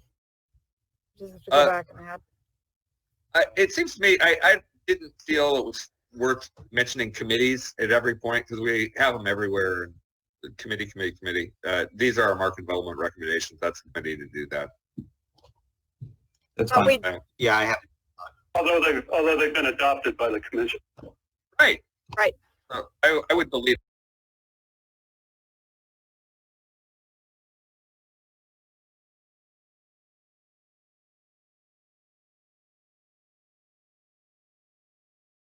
It myself. Have addressing refillable bottles in the bottle bill program. Maybe supporting, yeah. Just so somebody does not read it and think that we need to prioritize refillables over the many other issues in the bottle bill program. A lot of them. Got it. Yeah. Commissioner Davis? Yeah, so are we on market development recommendations? Yes. I think we're on market development recommendations, and I have some context. I noticed some of the other sections included context. There was language in the early versions of the report, but it didn't get picked up. And Ted, I sent you this morning, what I'm proposing, but I can also, I could pull it up on my screen if you don't have it. I'll look for that and pull it in if you want to start talking about it.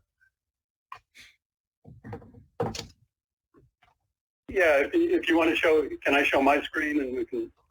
Yeah, let me just stop background sharing. language on market development. Stop sharing and then start pulling that up.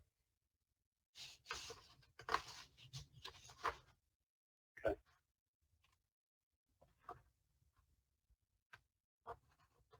I think you were looking for this background. Are you seeing mine? Yep. We are. So SB 1066 was enacted in 1997. Is that the declaring that market development is the key to increase? So this language was already in the old version, the longer version? It's actually, it's in statute. Yeah. No, but what well, it was, and then it was updated at the committee. So is this is all new language then? So we need to all read this aloud and approve. So this would be the introduction to the yeah, it serves as context, and so that. Okay, so let's read it to make sure everybody's okay with this, because this would get plopped in. Ted would cut and paste this and put it right at the beginning of the market development section. So SB 1066 was enacted in 1997, finding and declaring that market development is the key to increased cost-effective recycling. Market development includes activities that strengthen demand by manufacturers and end-use consumers for recyclable materials collected by municipalities, nonprofits, and private entities. Developing markets for recyclable materials creates opportunities that will reindustrialize California.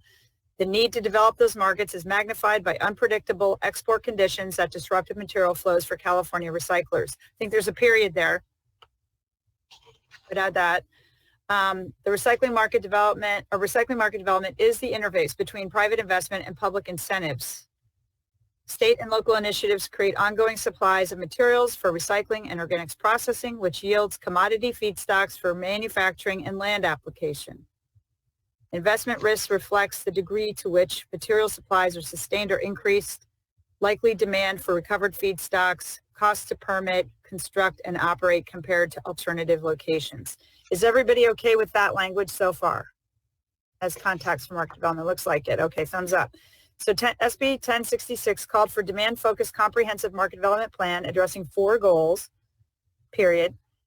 The commission is charged with issuing, we're going to have to scroll up so we can see the rest of this, with issuing policy recommendations to achieve the market development goals of PRC, section blah, blah, blah. The 4 market development goals are addressed in the following recommendations. That's a nice introduction. Is everybody okay with that? Yep. All right, so we can go ahead and cut and paste that into the document. And that's done, and I'm ready to share my screen again. Excellent. You're just too slow, Ted. We just need you to speed up. I will. No, really excellent. Amazing work. And they say writing reports by commission can't be done. Proving them wrong. We're doing it. Okay. Chair Sanborn, you have 2 pending public comments as well in the chat box. Oh, I'm sorry, I haven't. Okay, very good. Why don't you go ahead? Well, again, okay, so one of the things I forgot to say at the beginning of the meeting is I really hope everybody who's submitting comments will say what your comment is about. It's very hard for the staff of CalRecycle to determine what the comment is to. If you say, this is a comment about the report language, this is a comment about policy X, that would very much help us so that we can move quickly through the report first. So you can start with the comment in case it is about the report. We'll take it. If it's not, we'll hold it until the policy discussions. Okay, we have 2 comments from Doug Kobold of the California Product Stewardship Council. The paragraph, page 10 or 11 of the draft on the screen. The subject is titled Getting There From Here section of report. The paragraph, page 10 or 11 of the draft on the screen, reading California has required extended producer responsibility EPR programs for specific products including paints and stains and architectural coatings, carpet, mercury thermostats, mattresses, sharps, and pharmaceuticals. Each EPR program is administered by a different stewardship organization overseen by CalRecycle under rules defined by the enabling legislation. Should be revised to read, California has required product stewardship programs for specific products, including paint, carpet, and mattresses. Also, extended producer responsibility, EPR, programs for mercury thermostats, mattresses, sharps, and pharmaceuticals. Each product stewardship or EPR program is administered by a different stewardship organization overseen by CalRecycle under rules defined by the enabling legislation. And then okay, so before you move on, let's address this. So I actually agree with Doug that basically a pure EPR model, the way we think of it, is the internalized costs where the producers actually pay, and stewardship programs are where the producers really aren't paying. It's a public fee that they manage. And so, but it's up to, I think there's so much confusion about what EPR and product stewardship is or is not. Are you guys comfortable making that differentiation? Chair Sanborn, if I could, I'd like the commission to get through the report, and then if there's any public comments on the report, they be submitted after the report is completed. If we're going to take public comments and start incorporating them into the report, we're going to be here for quite some time. So I would like to see if the commission can get through the report, and then the public is welcome to respond in writing and submit their comments that could be considered at a later date. I'm sorry, but unfortunately, this report is done today, live. So the only time they're going to get a chance to edit is now. And public comments, we were required by law to take before we submit. So Commissioner Sky, did you want to say something? Just as a simpler way to fix it, we could say as required EPR or product stewardship programs. And that would address it, yep. And then delete EPR in the second sentence. You could just say each program. I think that's a very clean way to address it without much time at all. Great. And did somebody else have a comment on this section? Commissioner Davis? Actually, I have a comment down below, and this is where the recycle store was, my earlier comment. Okay. It's in the very next sentence, yes. I don't believe a recycle store exists any longer. There is a recycled content product manufacturers directory, but if we refer to something that you can't find, it just seems... yeah, good point. So the recycled content product manufacturers directory. Yeah. The recycled, it's capitalized, but recycled content product manufacturers directory, which should be capitalized as, yeah. So RCPMD would be all capitalized? Okay. Yeah, and no hyphen, just to be. Okay. I'm going to suggest, though, that we do hold the public comment till we're finished the rest of the public comments, Audrey. So we did get through Doug's, and we'll have to go back to those after we get through the rest of the report, because I think people may, if we change sections, they may change their comment as well. So I think that point from Commissioner Donlevy is well taken. Okay. So, but we do have to take public comments on this report for sure. Okay. This section 5 through 11 now, we added again, in the draft we sent yesterday, we had missed the plastic waste export restrictions and the carpet stewardship and flooring. Again, we haven't gone through carpet stewardship and flooring yet, and we have to agree on that. Otherwise, it would be removed. But that is what we have for the policies for market development. Waste prevention, the context here, some suggested changes from Commissioner Sky, that HHW programs to maximize collection and document diversion of such materials from disposal. I think that reads much better. Waste prevention programs are rare and in part due to challenges in measuring what does not happen and lack of program funding. Is everybody okay with those changes? Okay, we'll just accept those. Anybody else have changes in this paragraph? Waste prevention context, okay. So the next paragraph starting, though waste prevention is the top priority by law, and for this commission, we have been asked to provide specific recommendations on how to improve our discard. We'll have to scroll down whenever.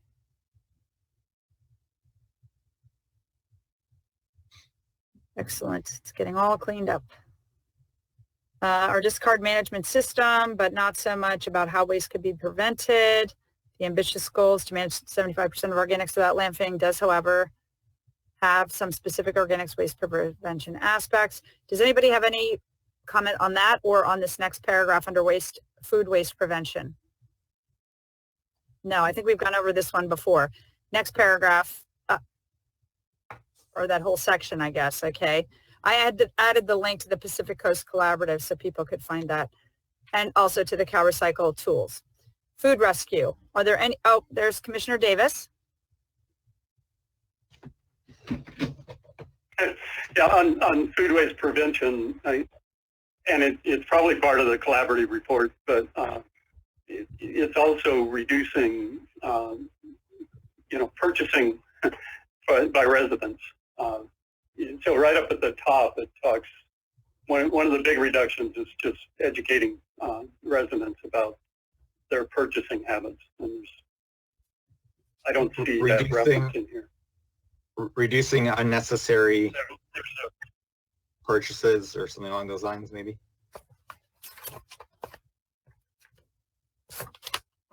Yeah.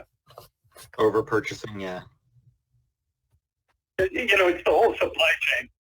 Yeah. And I don't know. There's the whole supply chain issue, from growing to harvesting to storing to transporting to residential purchasing.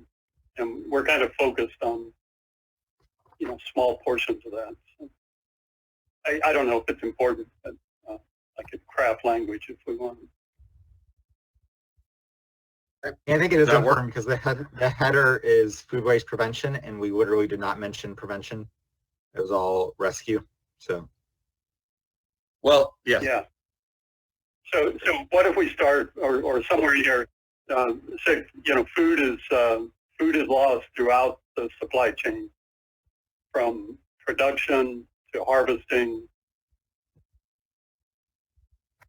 processing, transport, to purchase.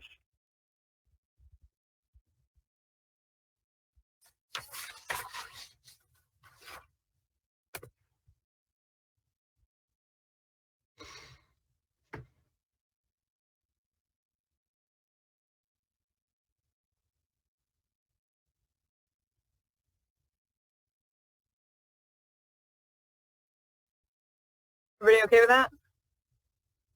Okay, so we've got that first sentence. Anything else, Commissioner Davis? Yeah, and then yeah, in the next one I would add, waste prevention activities can range from shops or smart shopping, or using shopping habits, whatever you want to call them. So, good. Okay, got that in there.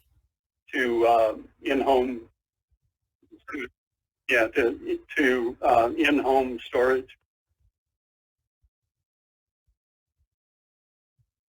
Okay. Then we could get rid of the phrase I suggested. To food preparation. To food preparation. And I hate to nitpick, but we have to have that many twos in the first sentence. There's like a whole bunch of twos. Yeah. You just put a comma in between. Yeah, and I started. Yeah.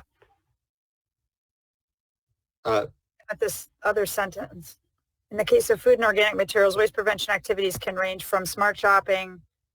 I wouldn't do a comma there, to in-home storage, comma, reducing over foodstuffs, comma, gleaning, and then just do commas so we don't have. Yeah. Good. Yeah, to in-home storage and preparation.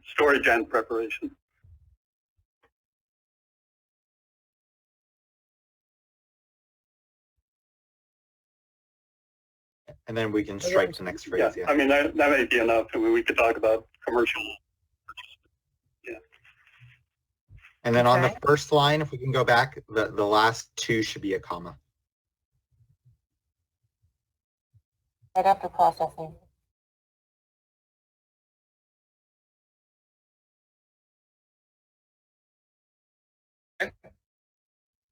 Okay. Any other comments on this paragraph?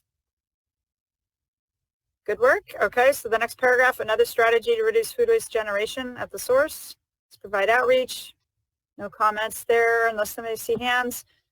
Then we go on to furthermore. Any comments there? Otherwise, we move on to food rescue. Okay, food rescue. Any comments in the food rescue section? I have a Hands comment up. on the second paragraph. Okay. The second sentence of the second paragraph, we actually don't have specialty uses such as coffee grounds or spent grains for growing mushrooms considered higher in our hierarchy. It's actually kind of a point of contention, but in California's hierarchy, it's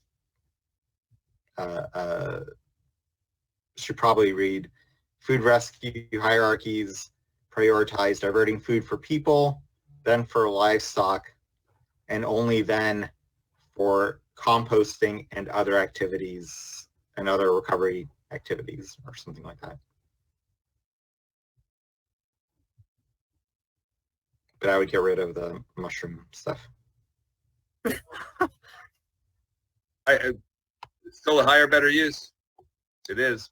Not according to the Public Resources Code. And actually, they're it's part of a bigger fight that has nothing to do with mushrooms. But we'll have more time to flesh this out too for July, as long as you think this is accurate now. Okay. We link to the grants, so we can go down into the next section. Other recycling activities. Can I comment? Yeah. Recovery, recycling. Yeah. Commissioner Davis. Do we want to say animals, or do we want to say animals instead of livestock, or animals for feeding animals? Livestock is, to me, it's pretty specific. For animal feed. Animal feed, and then up above. I'm sorry, because I was searching. Yeah, and then in the section up above, real quick, would be I propose. Well, we can do it later, but this on the CalRecycle is suspended a variety of outreach tools. There's also a really successful United Kingdom program called Love Food, Hate Waste that addresses residential consumption. If we're gonna be a source of information, I'd like to reference that. The United Kingdom has carried out a successful Love Food, Hate Waste campaign since 2007.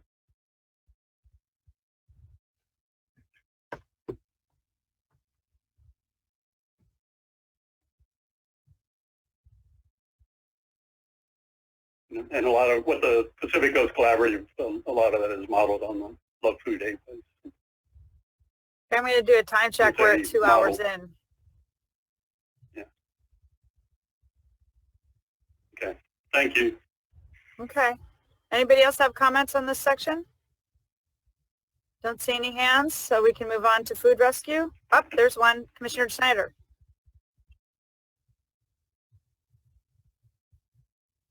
You're okay. Okay. Very good. Thank you. Food rescue. Anybody have any comments, changes to the food rescue section? I don't see any. So we can move down to the proposals regarding food recovery paragraph. Does anyone have any suggestions on this section? Any hands up? I don't see any. I think we've gone over this before. Okay, so we can move on to on-site composting. Does anyone have any suggested changes or amendments to this on-site composting section? We've got some links in there. Commissioner Davis?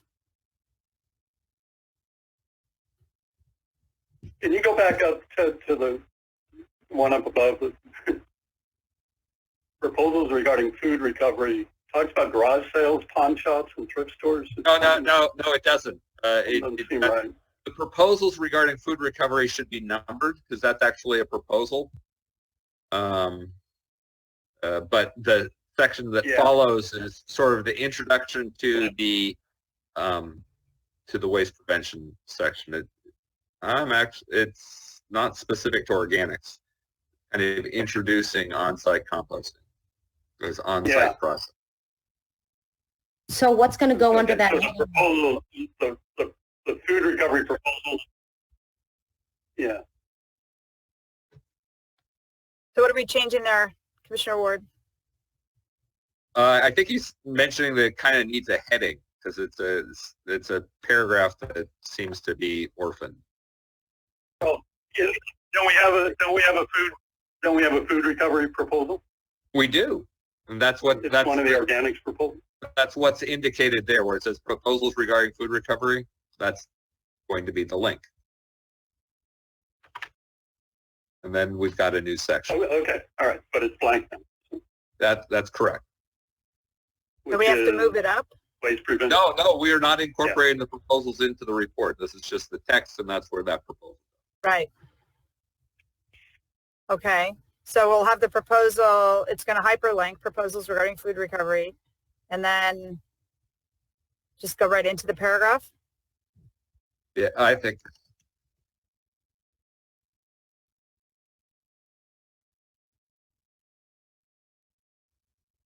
Waste prevention means no collection. Yeah. So that's like a header. Yeah. Commissioner Ferrante, are you okay with that? Yeah, I was just confused by the same thing that Commissioner Davis was. It looked like a heading to me, and underneath talked about waste prevention, not food recovery. Yeah. Yeah.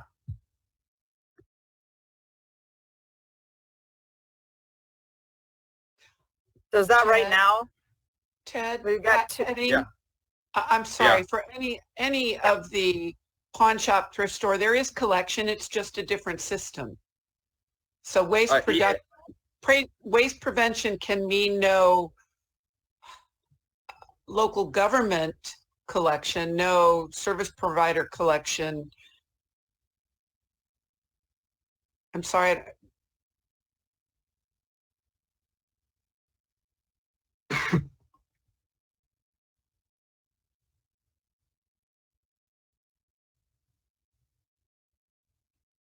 How's that?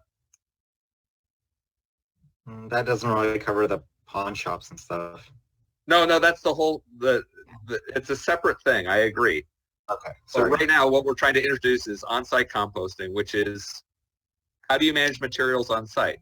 And it's true that doesn't cover pawn shops, but we're trying to introduce waste prevention. I obviously am focusing on the organics. That was the focus. So I'm just looking for a heading.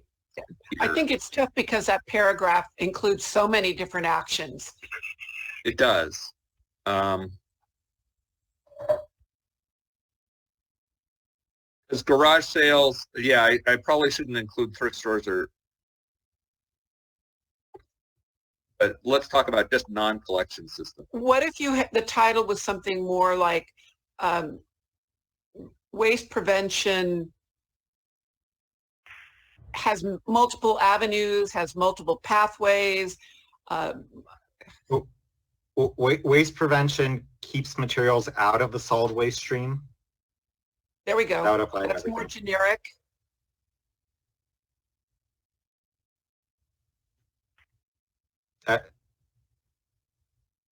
Well, it's not just disposed out of the solid waste stream. No, it's not just discarded. I mean, Or landfilled. well, you could say discarded, I guess, in the in the common usage. I'm just going to suggest that this is maybe we have to be careful about our time because we have less than 2 hours and we haven't even started talking about the policies. And I just want to make sure, because we're obviously going to go more in depth into this section too in July. There we go. Yeah, that's fine. Yeah, good. Okay. Great. So now is everybody comfortable with that? So we can move on to on-site composting. Are there any edits to this section? Comment. I would say on-site and community composting. I have a comment. Good. Those are not Okay. the same. Commissioner Davis? Yeah, we didn't get to talk about carbon farming, but I'm not sure it really fits here. I mean, carbon farming has a pretty distinct meaning, and Commissioner Lapis could weigh in on this because, you know, the CDFA has a whole focus on carbon farming. I'm not sure it occurs in backyards. No, but Well, it does that's include actually- urban. I mean,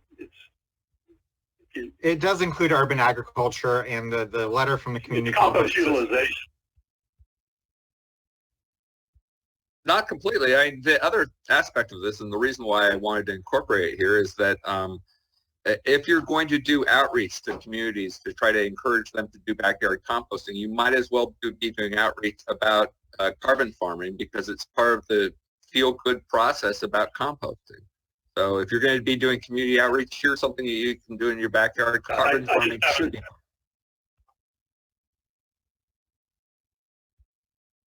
I just haven't seen it in that context. So, if you're comfortable, that I'll look forward to learning about it. Okay, I don't think it's going to Okay. change the recommendations in this report at this point. So we can just maybe move to the next paragraph. I And the think we should section is- strike this whole. I think we should strike this whole next section, the next paragraph. Waste prevention is not just for organics, because we talk about it being not just for organics right before that. So just a little. Okay. I mean, we can move it, but it just doesn't. It doesn't make sense here in my mind.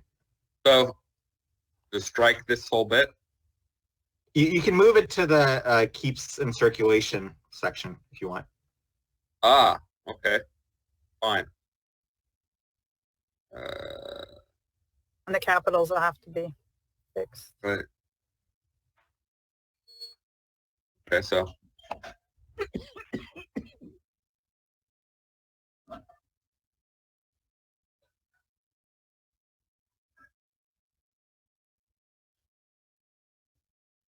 Chair Sanborn, there is a outstanding public comment. How would you like to be notified if there's a new one? I'm quite sure there's going to be a lot of public comments, and we're going to take them on the report after we finish it, because we may change something that they're commenting on.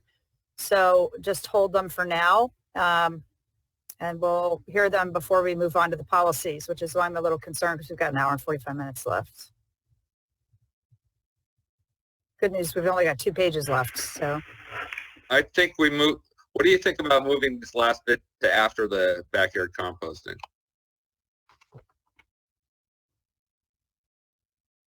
Yeah. That makes. There you go. Okay. Great. I'd like to read it all together at some point, but yeah, maybe during Okay, break. let's look at that. On recommendations. You okay with that, Nick? Yeah, I mean, I'd like to read this whole section just maybe during the break, if there's a way to do that. Yeah, I think everybody's going to have to take a moment. Okay, so where were we? We were close to the bottom. Waste prevention actions, key materials and circulation. We did that. We're now to the recycling committee. Recycling recommendations. But we're not doing committee. We're saying recycling recommendations, right? Yep. And I we're like the accepting- recommendations to improve recycling. That's fine too. Recommendations to improve recycling. I think for the rest of the world, these are all recycling recommendations. Yep. Okay. Did we Brad, want to work move on the number. another section so that the market development and recycling and organics recommendations or policies are all in one place together?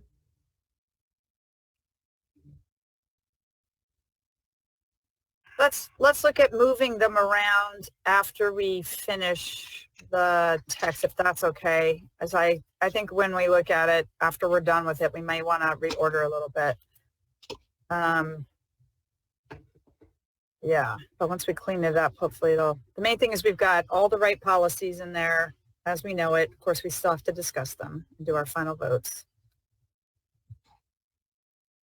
And number 5 is the one that we should have in the report. Number 4 is within number 5. That makes sense. They were the same. Yeah. Yeah, we realized that this morning. Sorry. And Heidi, minor spellings or commas or all of that, you can do wordsmithing, right, without having to go through it again, correct? I mean, okay, right. But if you tell us something, that's the best way to make sure we've caught it, if you've got it right at the tip of your fingers. Right, but I'm just saying, as we go through this, there's going to be a misspelled word somewhere and commas that I would imagine you're able to do that to make sure that the final document. Right, we will not change any content, reorder anything once we're done today. Basically, all we're doing is making sure the hyperlinks are working and all of that and sending it out. This will be it. But yes, little edits and, you know, as far as commas and so forth, if we miss something, we'll try to catch all that. Okay. So we got right to repair, recommendations to improve recycling. There's 3 of them. And recommendations to improve organics management. We've got 2 of them. And then the labeling recommendation on the bags. And then where did we put the language, Ted, on linking to the spreadsheet? I'm trying to remember where that went. I think we added that on the other version. So we have to add that in there. Right. So I think we put it at the beginning of the recycling section, and I had some language on the draft. So let's see. We'd have to go back to that. Yeah, we still have the blending process. Do we want to talk about whether to move any sections, and then when we take a break, you and Commissioner Ward can add in those 2 sections? I'll tell you what I'm worried about is I've thought about it the way it's ordered now, and it's going to be harder for us to plug stuff in. So I'd rather plug the stuff in and then reorder, if that's okay. Okay, sure. So, Ted, I think we should grab that section where we link to the spreadsheet, because that was a very important part. We want to make sure everybody has access to that spreadsheet. Which in our other report, the version that was posted, that was under section, it was under recycling. Right, so.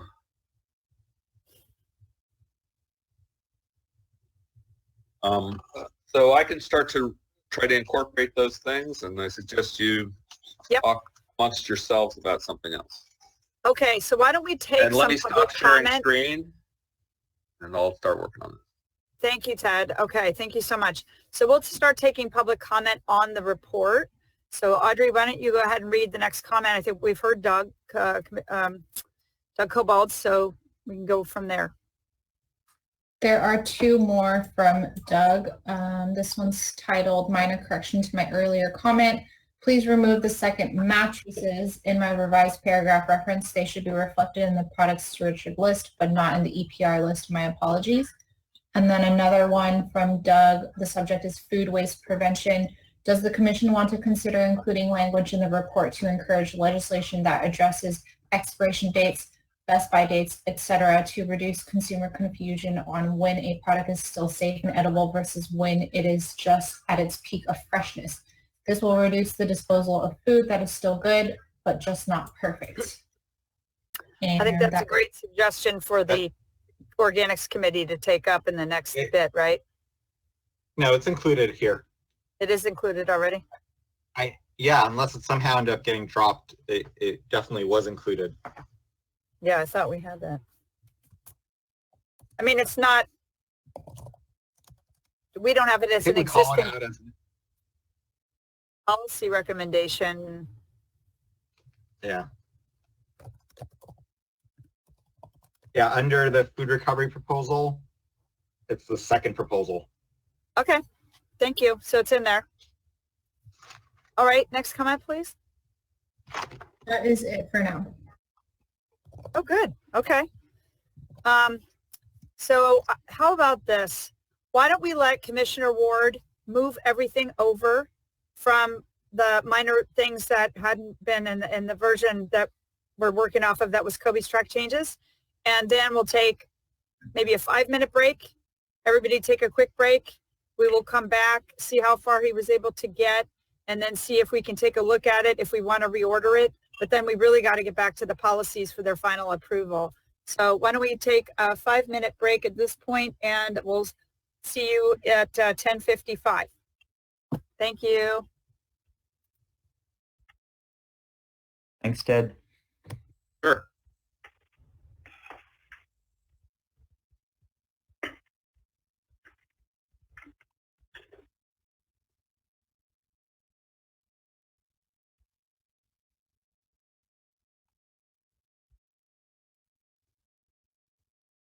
That's it.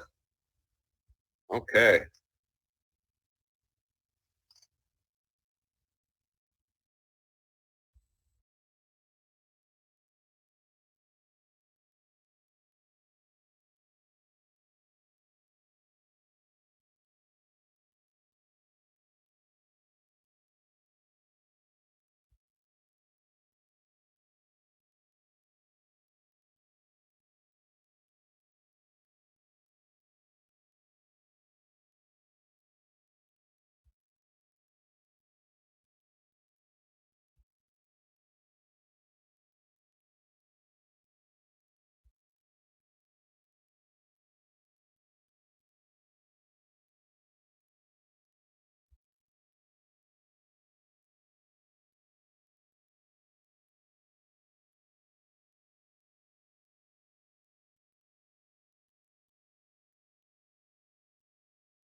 Document, labeling it final so that we can all look at it, but the formatting just messed up.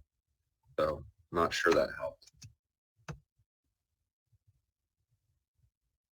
We can fix the formatting later after the meeting. I just want everybody to look at it so that we're all looking at the same thing. Try to reduce frustration a little bit. I see a big omission. I see a big thing missing. Okay, let's everybody get back on, and then Ted, can you pull it up on your screen? Yep. Just one last thing.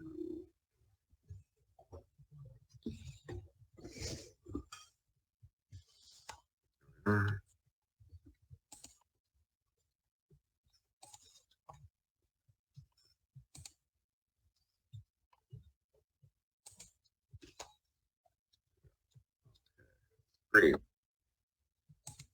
There we are. All right, and this is the Google Docs now. If you look at the folder for today's meeting, there's one that now says final, and that's the one that I'm working on. Thank you. So the public can follow along on the final. Exactly. Live. That's the idea, and I'm working on the formatting a little bit right now. So things change. Okay, so the thing I see missing is where is the policy recommendation on what is recyclable? I believe it is R5, and it was approved in the last meeting, and I don't see a reference to it in this document. Should be in there. Remember, he and I talked about it this morning and making sure it was in there. Yeah. It should be listed in the recycling section. It should be. Yep.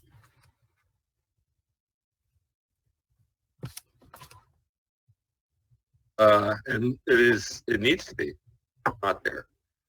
Why does it start with number 2? That's Well, that's the problem. formatting. Yeah. Oh, okay. Stuff around. Oh, okay. Yeah, I believe it's called the what is recyclable. It's number 5 in the Google Docs. Good catch. We definitely want in there. Okay, thanks. I mean, could we expand and have it anti-greenwashing dash what is recyclable? Yeah, that is what we called it. Because I think that will get people's attention, is what the intent is, to make sure that we're identifying things as recyclable and not just greenwashing the item. I will make a comment on that. I didn't say it on Wednesday, but to me, anti-greenwashing sounds like the intent is to greenwash. And I guess I get nervous about that language, and I'd almost prefer, maybe it's just me, truth in labeling. But I'm not going to, make a fuss about it. But I do worry that we act as though the intent was to greenwash. That makes me nervous. I agree. Yeah, what is recyclable is fine. Because truth in labeling, it makes it sound like it's a labeling thing, which it isn't. And the other one, what's the matching one? Is it what is compostable? How is the other one labeled or titled? We don't have that done yet as far as what is the definition of compostable. So that's not in this version. Okay. It'll be July.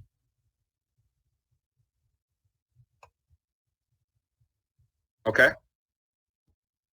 So we can talk about the header on that one when we get to that policy discussion.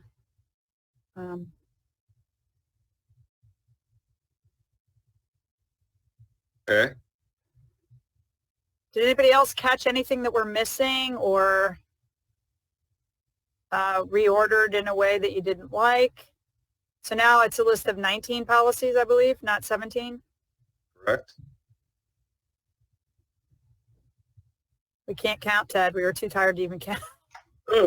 Well, and this was from Kobe, so this is another thing I need to update from the other version. Right. List of 19. Okay. So, and we didn't have any other public comment. So you're still formatting that. I think what we should do is we really have an hour and 20 minutes to finish the policies. If it's okay with you, I'll start on the policies and going through them one at a time and making sure everybody, we're doing second reading and it's final. And we'll start with the easiest ones first, the ones that we've gone over several times and everybody seemed pretty comfortable with. And that would be starting with the EPR policy. So we're moving on. We're basically going to jump back and forth between the report and the policy. So that's agenda items 3 and 4. So I'm just going to make note of that to CalRecycle. The first policy, this is the second and final reading, is for the Extending Producer Responsibility Framework for HHW. So basically, this was the one that Ted and I started, and we've heard December 2nd, and then the 16th. And we have not changed anything based on what we did on the 16th, I believe, Ted. This one was approved as is. So is there everyone, do we have everyone on? I know Commissioner Valle is at an event off-site and he's on the phone, but he's told me that he approves of everything that we have done.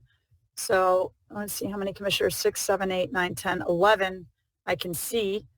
Hopefully we've got everybody on the line. So is there anyone who wants to pull this item for any further refinements, edits, comments?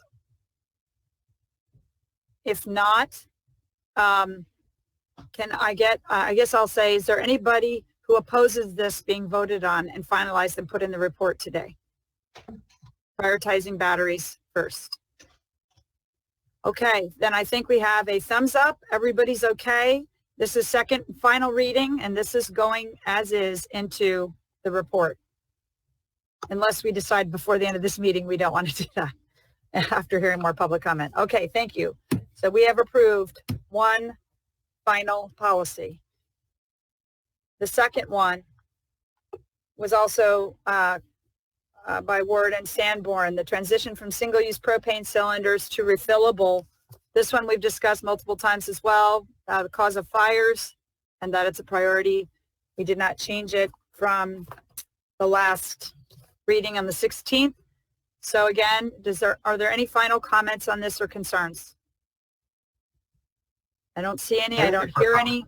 Therefore, is this approved as is then for second reading? Okay, so we're all in. Yeah, Commissioner Lapis.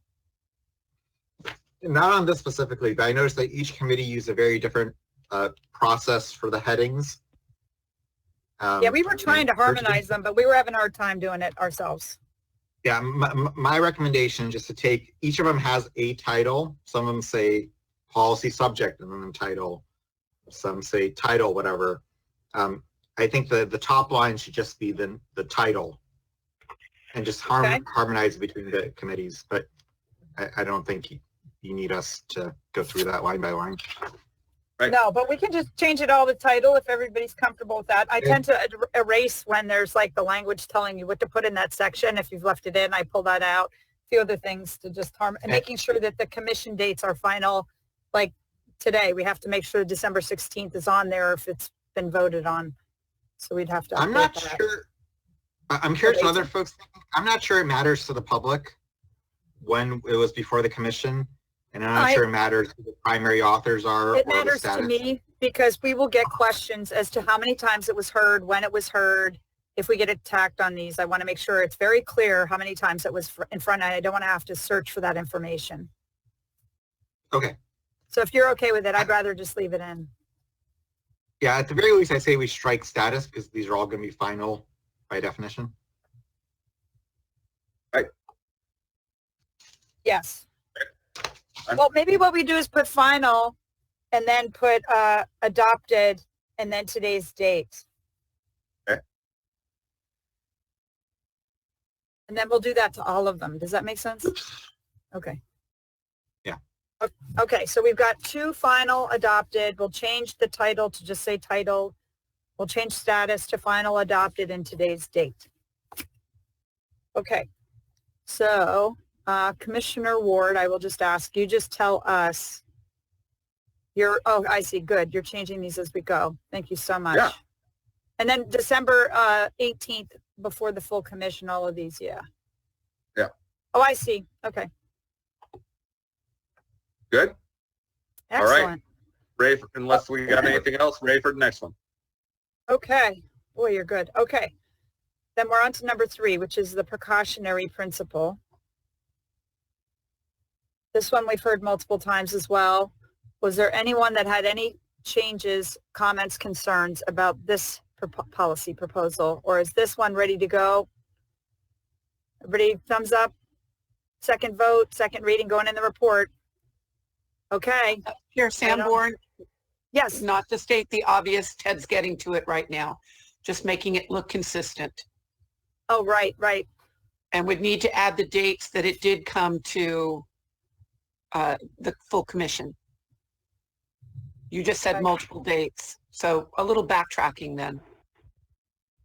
And this one went to the organics. It came from the organics committee, correct? Yeah, it did. I don't know what dates it was heard there. I'll have to look that up. Yeah, that was the only reason why I suggested getting rid of the dates, because I knew we didn't have it for some of them, and I thought it might be hard to. It's a research project on some of them because of the process. I'm fine with just adopted. Yeah, that's Once fine. it's We can leave it as it's adopted. Yep, that's fine. All right, moving on. Okay, 3 down. 16 to go. Problem products. Problem products, incentives and disincentives. Is there anyone with concerns on this one? This one we've heard and adopted as is. I don't think we had any changes on this one.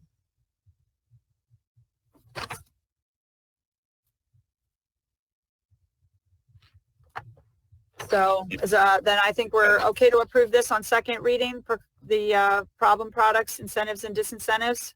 Without any changes? Just okay, move second the title reading. to the very top. Move the title. The title, yeah. Yeah.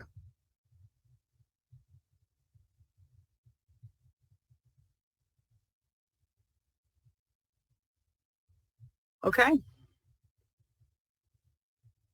And this one is approved as well. So now we have 1, 2, 3, 4 done. Moving on to number 5. This is the one we've heard the most, and we had put in writing following the format we adopted after we have first heard it several times and adopted it, which is the State Agency Buy Recycle campaign. Are there any last edits or comments on this policy? Seeing none, I'll consider this approved second reading unless someone speaks up now. Excellent.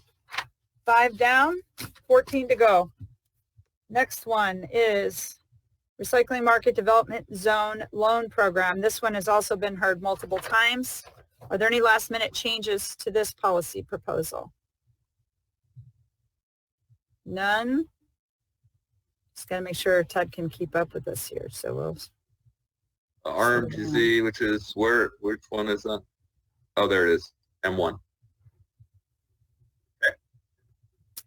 Okay, so this will be considered approved unless I hear comments or questions, concerns?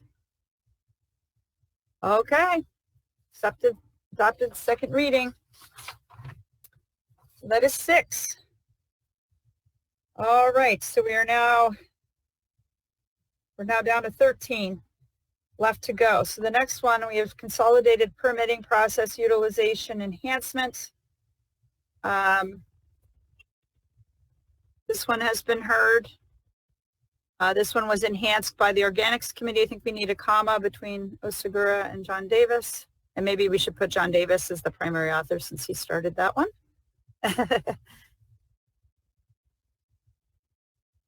And thanks, John, for all your work writing a lot of these. Everybody who wrote them, it's very much appreciated. All right, unless we hear any other concerns with this proposal, we will adopt second reading. Okay, so this is item number 7. Policy adopted. Moving on to 8. Market development, final proposal for GoBiz. Just for the formatting, the title should remove policy, title, subject, and move it to the top. Yep. Agreed. Thank you.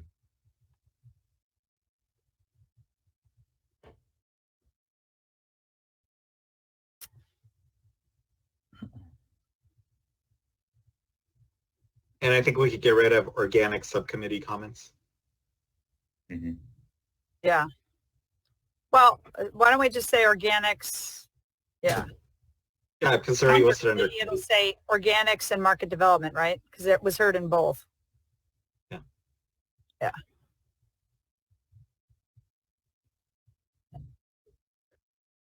Are we going to remove subcommittee? It's market development and organics. Yeah. Okay. We can remove dates before the committee. We can remove that. Because first review isn't very helpful. Oh, right.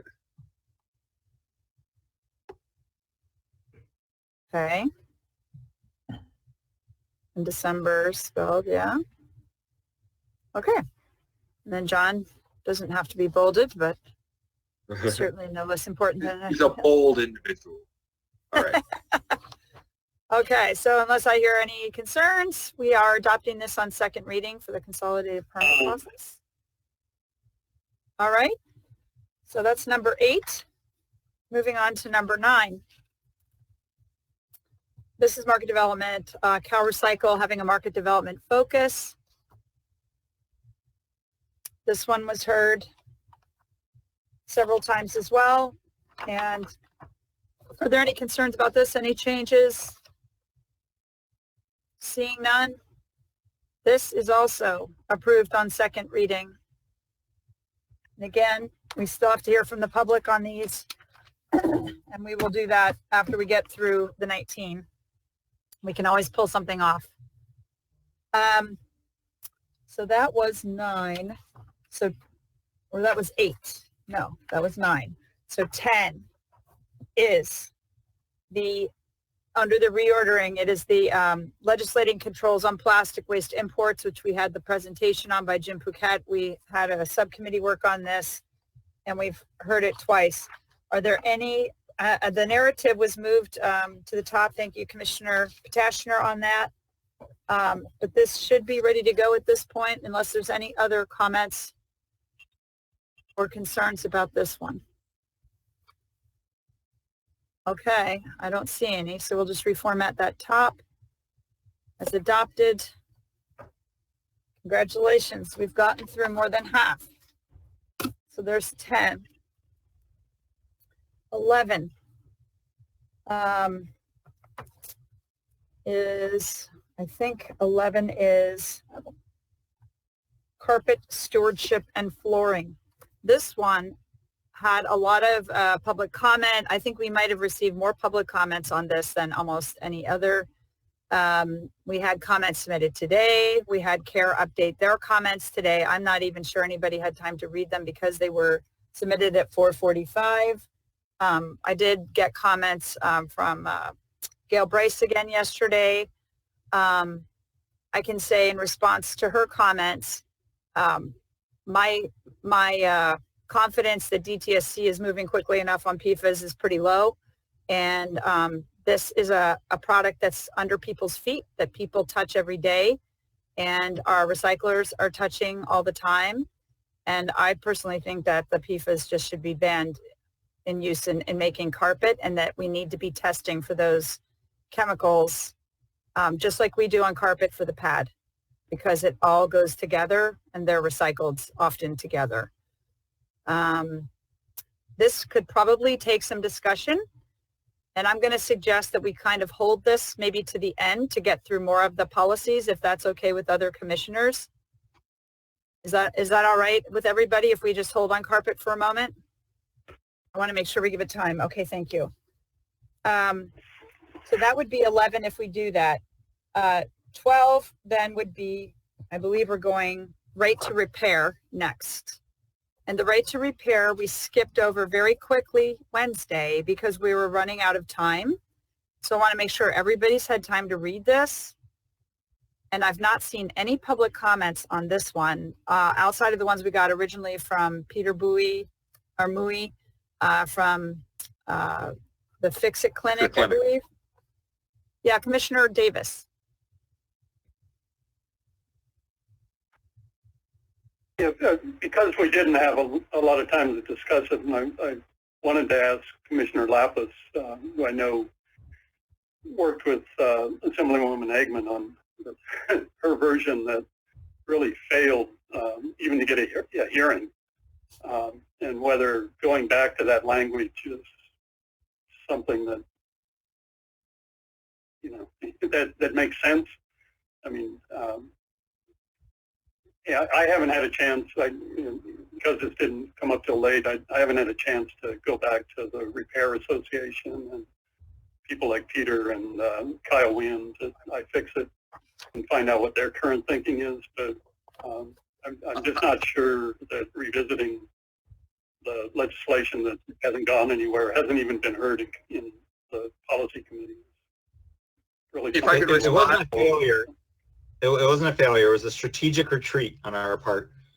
Well, no, I totally couldn't get a single hearing. But I will say that this is still the policy of the legislature should pursue. Whether or not it makes strategic sense for a legislator to take it up this year is another question.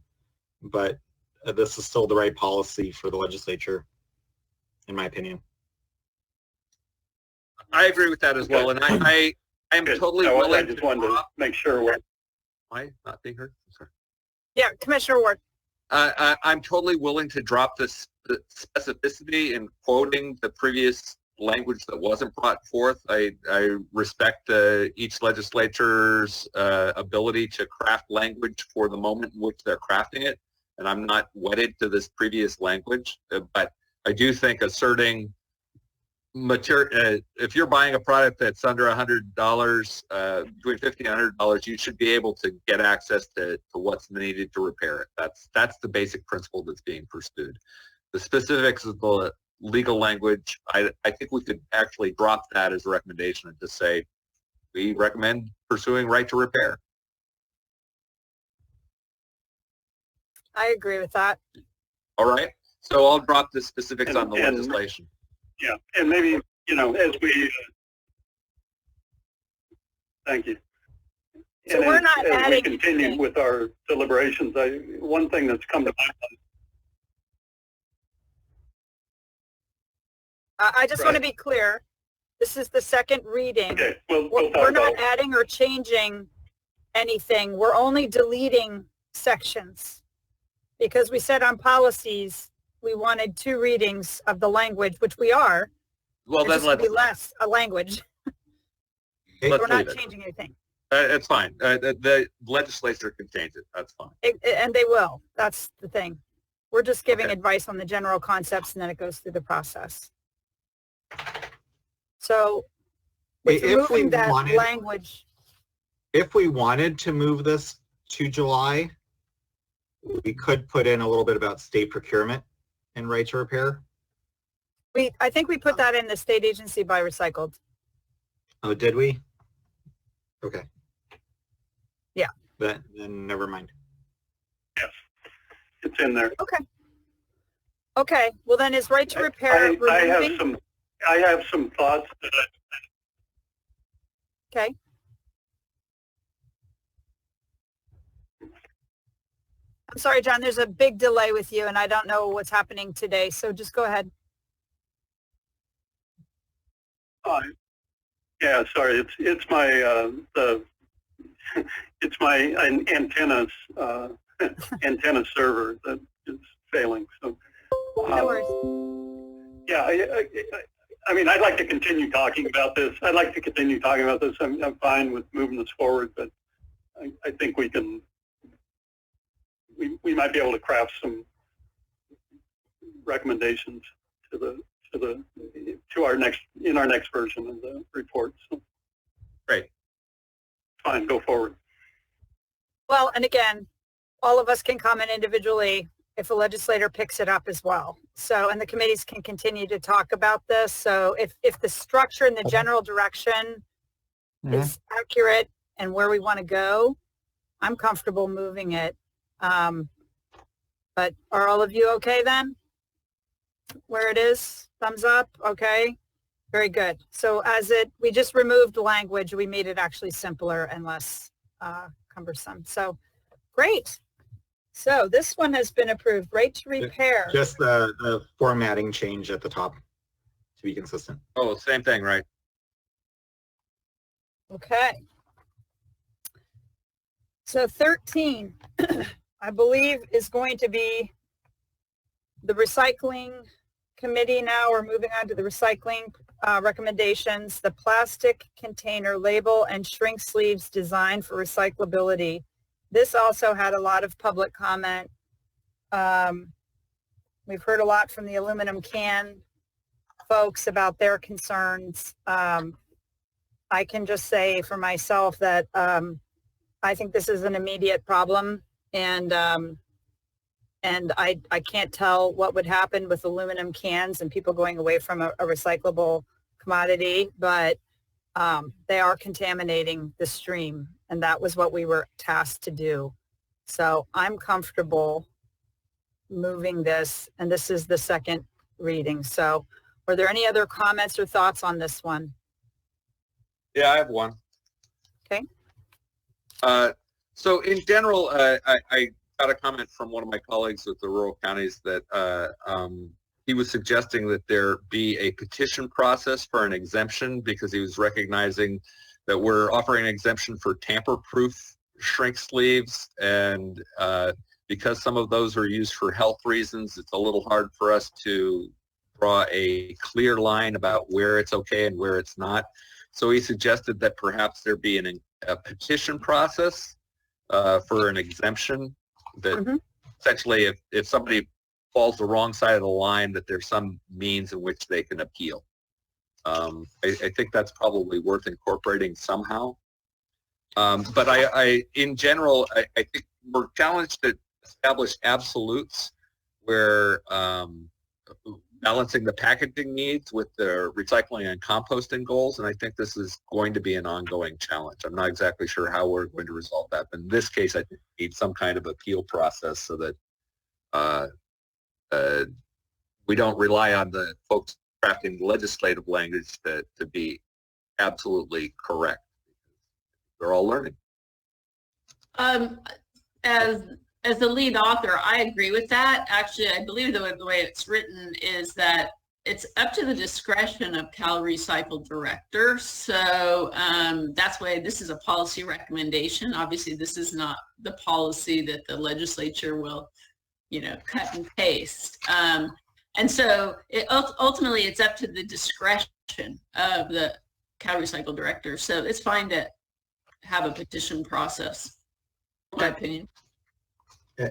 I think that's sort of reflected in the existing proposal. Yeah, it says exceptions to the policy will be made for medical or other essential health products that require special labels. So maybe it was a little too narrow in the exemption.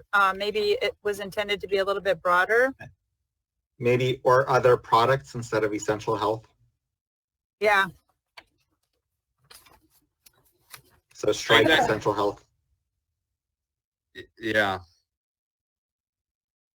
Well, if we take out essential health, we're just deleting something. We're not adding anything.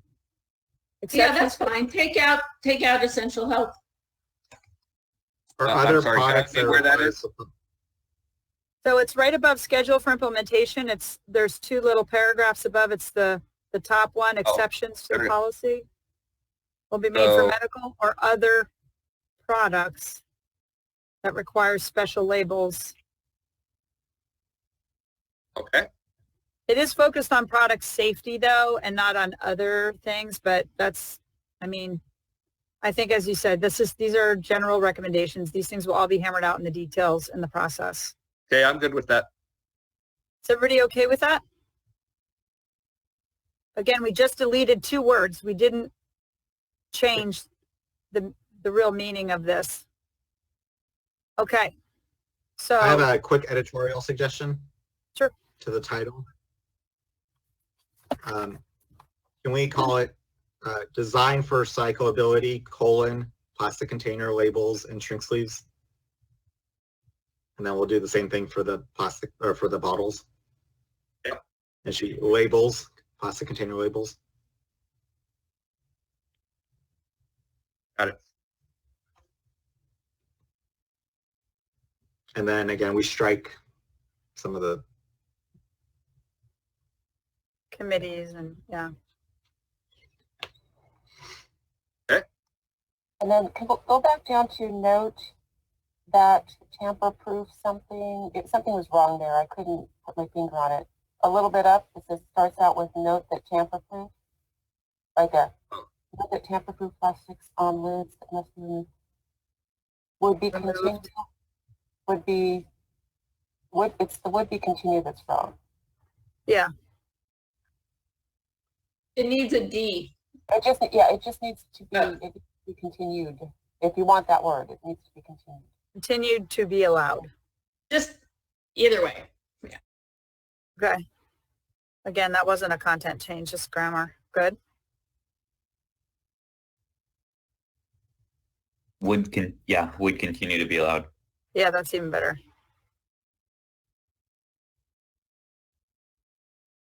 And the products of the third line down after schedule for implementation. Does that make sense? Design changes address optional elements and are not essential to the function of the product, I think. Where are you again? The third line below schedule for implementation. Okay.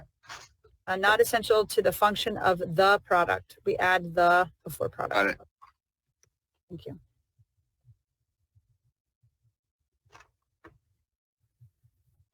Okay, and I think under at the very bottom paragraph there, yeah, it says sleeve. It should say sleeve. So many product companies are increasingly using full body shrink sleeves and labels.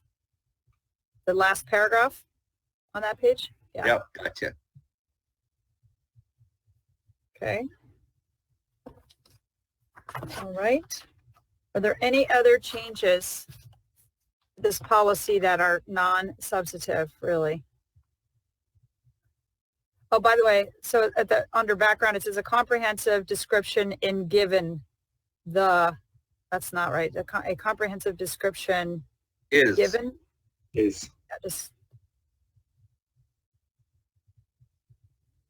is given. Yeah, perfect. Okay. Is everyone comfortable with this policy as it is ready to go in January? Yes.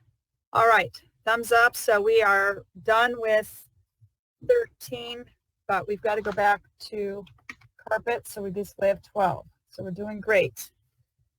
So this is 14.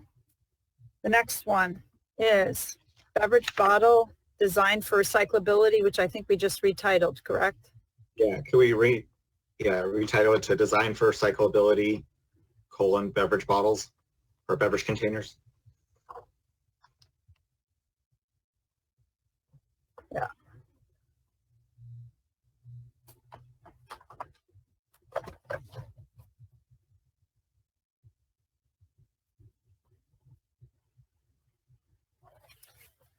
Okay. I want to call it beverage bottles rather than PET. Clear PET? No, because the one about the lids, it is all bottles. Okay, that's fine. Yeah, so maybe just beverage containers.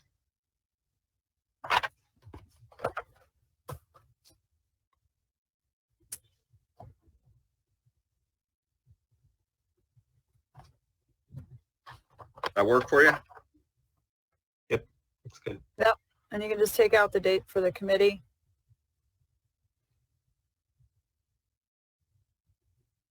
And then the same change about comprehensive description is given in the first paragraph.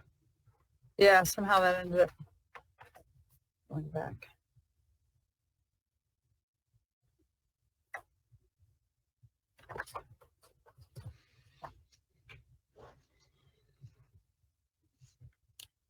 Okay, I think we've got it all changed. Are there any other changes, comments, concerns? Design for recyclability beverage containers. Policy 14 in the report.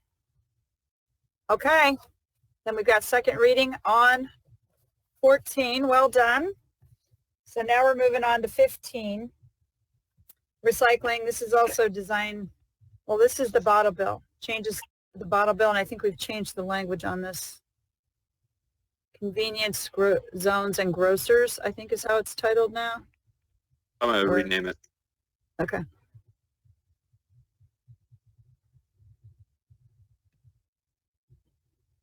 Okay, bottle bill changes R3. Okay. So we heard this on the 16th. We've discussed it several times. There's, of course, a lot of things going on with the bottle bill, but this is a really good start of things that we could agree on in short order. So are there any other changes or concerns about this item? Are you ready to approve it and send it on? I have a question. Commissioner Ward? The feedback I got from my colleagues in the rural counties were essentially, these are great additions. They're still not happening soon enough. Is there anything that can be happening sooner? Because just the time for the legislation and then the time to implement, we're still looking at 2 or 3 years away. And that's just really harsh considering the prices for the buybacks. Yep. Well, hopefully the market development stuff will help, but yeah. Well, the timing that Commissioner Ward's talking about is if something is enacted by legislation and approved by the governor, it'll still take 18 to 24 months for CalRecycle to rewrite regulations to implement whatever the policy is.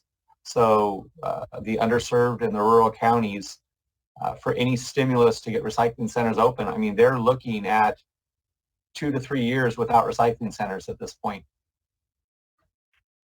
Yeah, I think that a lot of that depends on how it's implemented. Something done in the budget goes into effect immediately. Regulations are sometimes required, but not always. I mean, one of the things we could do is in the contact section under recycling is add language that the bottle bill issue is actually quite severe and urgent, and that we urge that, you know, maybe even the governor's office and the legislature, you know, they get involved in helping something get done. I don't know. I mean, that's something we could do if we wanted to. I'm here on the recommendations to improve recycling, ready to write. It's up to you all. Do you think that that's, I mean, I think if it's as serious and urgent as we all hear it is, maybe we should just say that. Chair Donlevy, I'm sorry, is this the one that says the 35%, no more than 35% in a jurisdiction or county? Yes.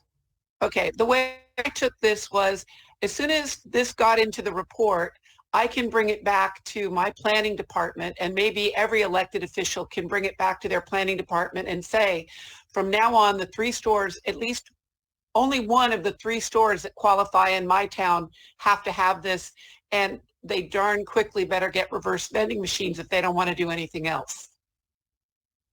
So maybe that's me jumping the gun, but that's when I read this, I said, great, I can take that to planning.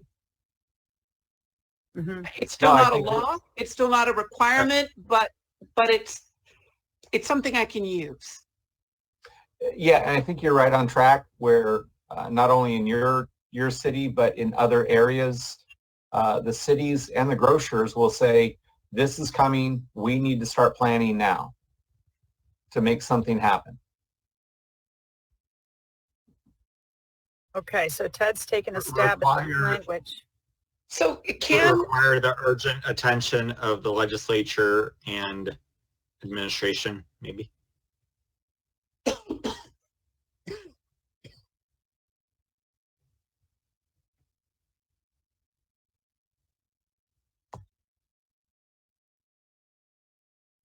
Yeah.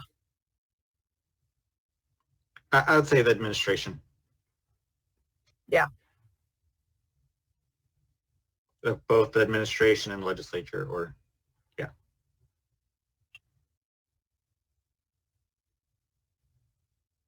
I like that. I feel better about putting that urgency in there. And administration should be capitalized.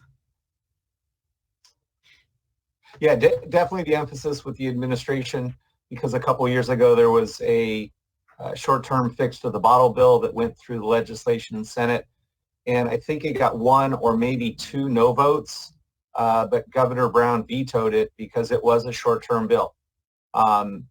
Even though something had overwhelming support, Governor Brown recognized that it was short-term. So we do need the administration to get engaged in what their desires are and what they're going to support as far as getting something done quickly. That was, you had asked that we invite Kip Lipper to the meetings. We've got Secretary Blumenfeld, and I believe Rachel has been invited, the new director of Cal Recycle, for January 6th meeting. But we could also invite Mr. Lipper if you want, and bring this up. But we could talk about that at the end. Okay, so we've added a paragraph, 2 sentences.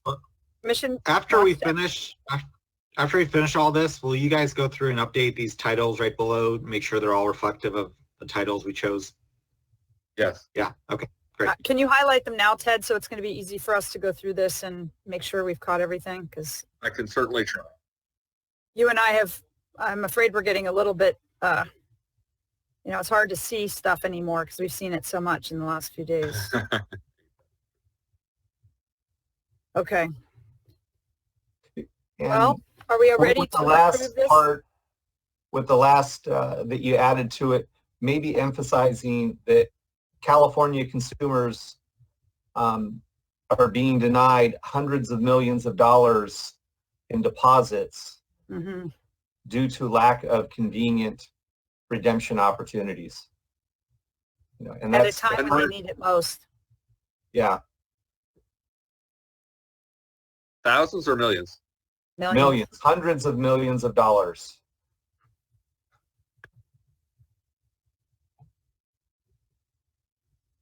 I was at a meeting earlier this week with a number of San Mateo County NGOs, a lot of them from communities of color, and I have encouraged them, but they know it, that a lot of their constituents are going hungry because they cannot get their redemption value back. So I don't know, Ted, if there's a way to say that, but clearly there is a link for people who need this money back so they can buy food. I think that's pretty clear. The time when they need it most is, I was trying to emphasize that very thing, because we've heard people riding their bicycles full of, bags of recyclables up to Susan Collins' doorstep and start crying because they thought she was a redemption center and they couldn't find one and they were hungry. How's that read? I think it looks good. The commission wants to emphasize that the closure of buyback centers and the lack of convenient redemption recycling opportunities is an ongoing existential crisis for those centers, requiring the urgent attention of the administration and legislature. Allowing the closure of more recycling centers is incompatible with efforts to expand recycling opportunities. California consumers are being charged redemption fees, yet being denied hundreds of millions of dollars in redemption value refunds at a time when they need it most. I think that's beautiful. Who says you can't write on the fly with 17 people?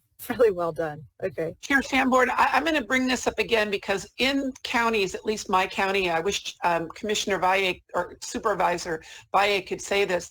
Some of the top concerns of us are food insecurity. So making the link between getting your deposit back and food insecurity could help gain allies. So I'd like to see food insecurity in here as a direct the words link. Food insecurity. So you want to be that specific? Yeah, food insecurity, between that and broadband are the two okay, big terms when they being need it used. most to even buy food or Food. Basic food. Yep. I guess one could argue, why are you buying soft drinks if you don't have food? But that's not our choice to tell people what they buy. But basic needs like food, it's added. Great. Thank you. Okay, sounds good. Are there any other thoughts? Those were changes to the report based on our discussion about these bottle bill changes. Are we ready to approve the bottle bill recommendation? Is there anyone who's concerned about this? I was going to just suggest rewording it. Well, first of all, the title is on the third line, and it should be where it says bottle bill changes should be the title that we have. I'm trying to what is the share my title screen. that you That's have where here? it is now. So where it says bottle bill changes should say what you have listed as policy title / subject. Which is what? Just right below bottle bill changes to bottle bill and support CalRecycle AB 54 report, right? Oh, I see what you're saying. Sorry. Yeah, got it. And maybe I would say beverage container recycling and colon changes to bottle bill and support. I'm not following you. Say again. Instead of bottle bill in the first couple sentences, it should probably say beverage container recycling, just for readability. No, higher up. Yep. Nope. Sorry. At the very beginning of that sentence, it should say beverage container recycling, colon, changes to the bottle bill and support for.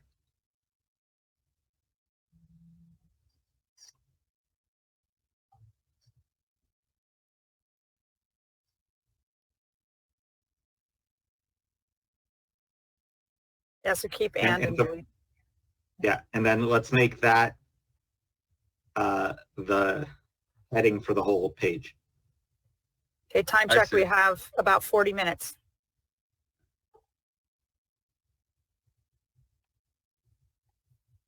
And we don't need to say the word title, sorry. Right.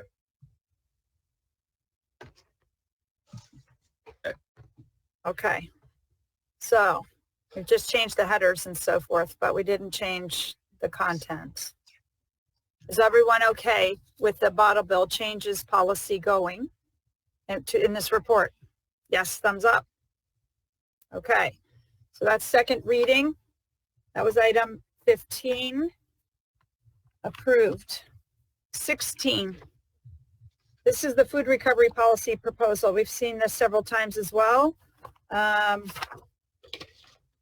I think we corrected a typo under number 4. Under sustainable funding for food recovery, it had expand cycle food garbage in there, and I think that got corrected. So everything else should be the same. Are there any other comments or thoughts on this one that we need the typos or? Okay, so seeing none after Ted's just doing the header and so forth, I'm assuming we got a thumbs up on this one for approval as well. Great. All right. Number 16 is done. Policy 17. This is, and I'll wait for Ted because this is the compostable plastics. This one we heard on the just this month, done by Commissioner Sky and Lapis. And I think we had a couple of minor edits from our meeting on Wednesday, and this now is ready to go.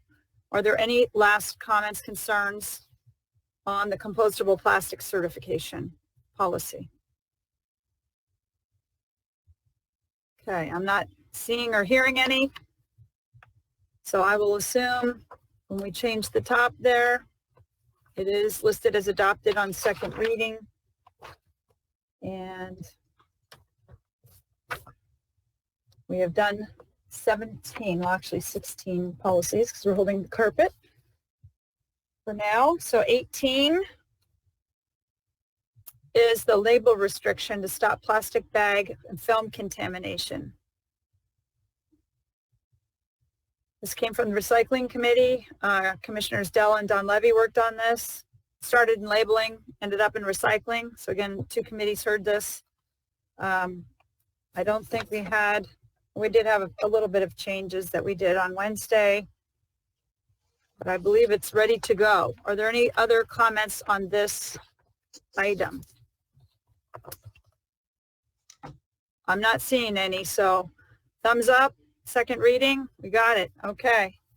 That is number 18. Second reading. Okay. Number 19. What was 19? This one was, I believe, the labeling system for products and post-consumer management. This had quite a bit of discussion on Wednesday. Initially, I was thinking, I had to go back and rewatch the video a little bit, that we wasn't sure it was going forward, but we had decided to move it in this report. But we're also realizing that this labeling acceptance list is really kind of never done. It's an ongoing work in progress, if I recall correctly. And that we were going to qualify this by saying it is dynamic. And that's where we were going to link to the spreadsheet and the data that was used on this to determine this. Does anybody else want to speak to this? Commissioner Sky or Dell? I think you might be confusing 2 different ones. So am I? I could be. Yeah, the overall system one, we agreed we would not put into the report and we would hold that discussion for next year. You're and right. then, yeah, and then the next one that Commissioner Ward just brought up is the what is recyclable. I don't know if we're on that one yet. But the overall system one, we agreed we would wait and hold for further discussion next year. Till January. Sorry. This one, I think we changed the title. Yep. Clarify, we're keeping R5 but not R4, is that? Or is it vice versa? Now I'm. Let's just go by titles. So the what is recyclable? Yeah, change that title to what is recyclable. And this one was, yeah, this one was discussed several times in PowerPoint format and then once in text format. And we agreed we had consensus that it would go into the report. Mm-hmm. Right. So Now, and that was with the addition of the local ad of polypropylene. And we've heard repeatedly from stakeholders. I just want to address one comment because I read the Recycling Partnerships PowerPoint. And they suggested that we do two things. One is to enhance the MRF capabilities and produce quality PP bales and support the development of PP capacity. But I guess I'm just going to put it back. We need money. The money has to come from the industry if these things are going to happen. We can't just say, you know, others should be doing X, Y, and Z. I mean, who's going to pay for it? So we need help with those things. And so I just want to put that out there for my own commentary. But so yeah, are we ready to move this as with those amendments? And I see Commissioner Davis. Commissioner Davis and then Commissioner Lapis. Yeah, I just wanted to suggest, I think we have members, I know we have some members from the Market Development Committee here. Last I looked, I think we were all here, but at least a quorum. And I think maybe going forward, we could have a focus at market development, starting with the bulk. There's a lot of information we've received from polypropylene. So if Commissioner Toyota, Schneider, Sanborn, Medrano, and I'm not seeing him or Eric, but if it's okay with the Market Development Committee members here, I'd like to maybe see if we could schedule something for our January meetings and begin to dive into some of those aspects of capacity, financing, how we might move forward, and start with market development. Maybe we pick up thermoforms at some point, but give it a little different look than what the recycling committee's been doing. Is Commissioner Dunleavy, are you That's okay with the committee members? It's fine with me. I mean, to me, it's a market development issue if they're claiming that the market's being developed and that we're getting in the way with this definition. I want to understand it more. So, but I also put it out there that they've got to come with money to help do the system and to drive the market. There isn't unlimited funds out there to do this. I'm also thinking up in marketing development, especially because I think one of the best things about having this list is it can focus on things like that. And that's a good outcome, that this is something that should be on here, and now we can absolutely focus on that in market development or wherever we need to be able to get something onto the list. Yeah, I agree with that. This has really been a gaps analysis to show where we need more processing capacity and more MRF support and containers. I mean, aseptic containers too, right? That should be on. I hope the market development group will take that up to find a way to use the aseptic containers. So that's great. Okay, so the market development committee. Oh, go ahead, Commissioner Dunleavy. Yeah, and with the recycling committee and I think the commission in general, we've been trying to promote good recyclable material. And we've spent a lot of time talking about PP5. And let's understand from the APR slide presentation, they're acknowledging that this is an item that hasn't been recycled a whole lot. It's only been recycled for, as they say, less than a decade. It seems like they're saying that this is such a wonderful product, but it's a very low percentage in the curbside stream. The recycling rate might be 2 or 3%. Based on some EPA studies. They talk about, well, the MRFs need to do something. They talk about how their recovery has been recovering due to the impacts of National Sword. But let's understand that National Sword was a good environmental policy caused by a lot of products being shipped overseas to Asia and Pacific countries that was mishandled. And 3 through 7 material, including number 5s, people were pushing that to say it's recyclable, and they were pushing it to countries, and we don't know what was really done to it. They're talking about putting money into U.S. MRFs, 30, 35 million for optical sorters and other things. This is $1 billion a year product. Hopefully they're taking some responsibility for environmental cleanup and damage that they've done around the world. PP5 is an item that floats. So when we're seeing pictures of marine plastic, plastic floating in rivers, streams, let's recognize that we're probably seeing some PP5 there. So we're spending a lot of time defending what's relatively a new product in the recycling stream that people don't recognize as truly being recyclable. Right now, if a MRF pulls PP5 and claims CRV, they could get $3,000 a ton, $1.50 a pound. In 2019, there was only 2 curbside programs that actually took the time to recognize that they could get $3,000 a ton. Aluminum is worth $4,000 a ton. And every MRF is claiming a lot of aluminum, but only 2 actually claimed CRV for PP5. They just mixed it in 3 through 7 bales, or they generated a PP5 bale. The question that I would ask all the commissioners is go find your local MRF. Go ask to see a PP5 bale that they have in the facility. Ask to bust it and see what's in there. It doesn't look very good. It's probably the least attractive plastic that you'll find at any recycling facility, and it's probably one of the lowest percentages. We need to focus on the big stuff and stop defending the little stuff. If PP5 was such a good product, there would be a facility in California. The thermoform people, they've already invested millions, and they're paying a premium to get that material. PP5, the producers of this, they come up with wonderful looking presentations, but they've yet to invest in a facility on the West Coast. And one of the reasons they haven't invested in a facility on the West Coast is they can't get enough supply. But the thermoform people, they sure seem to be able to make that investment and commitment.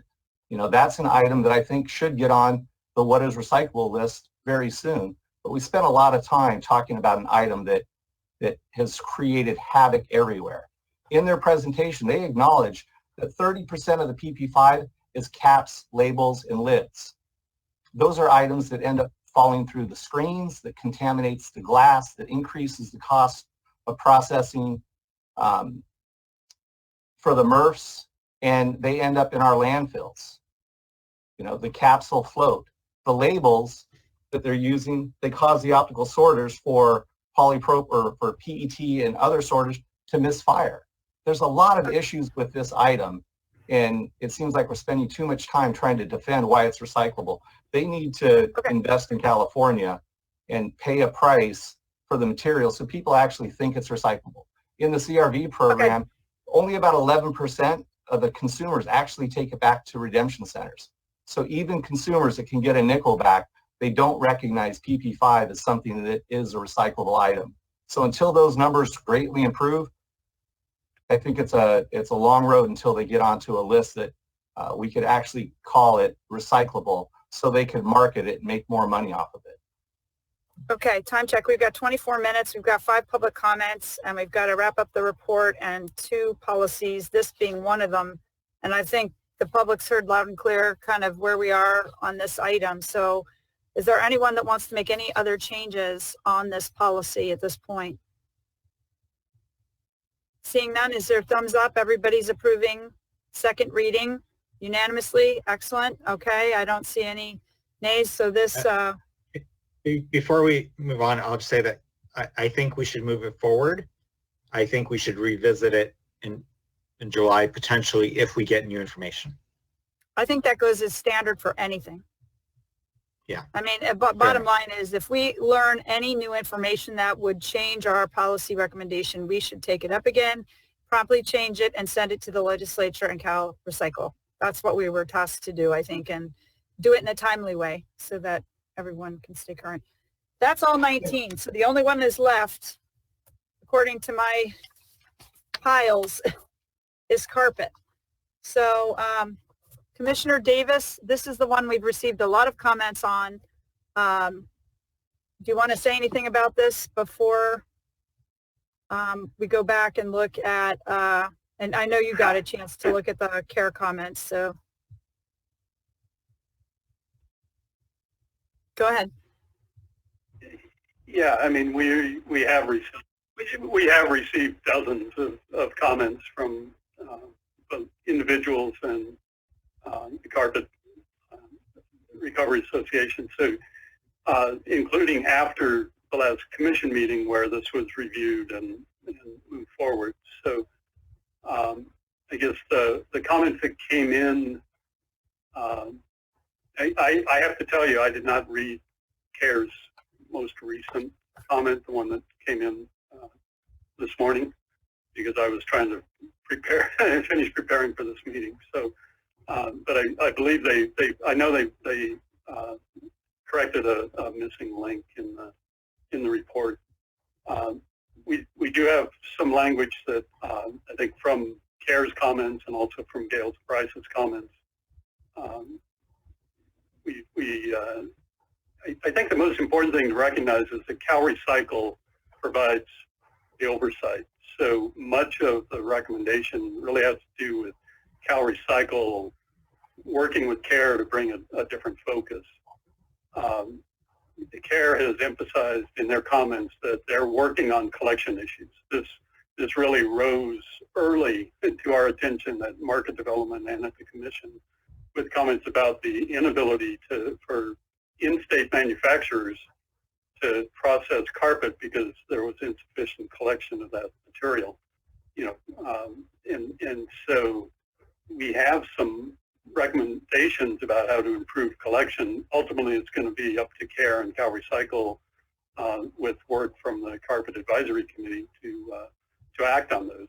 If the collection has improved, great. If it hasn't improved, it's still an issue, and it's an issue for in-state processors. That's a concern. I think we did make one slight change to this, and that is to point out that, and CARE actually brought this forward in their comments, that they do have the ability to, and if you want to scroll down, I can show you, Ted. And I have the track changes version of it, but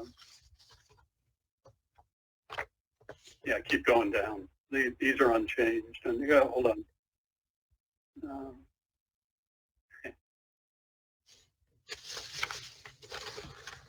Go back up.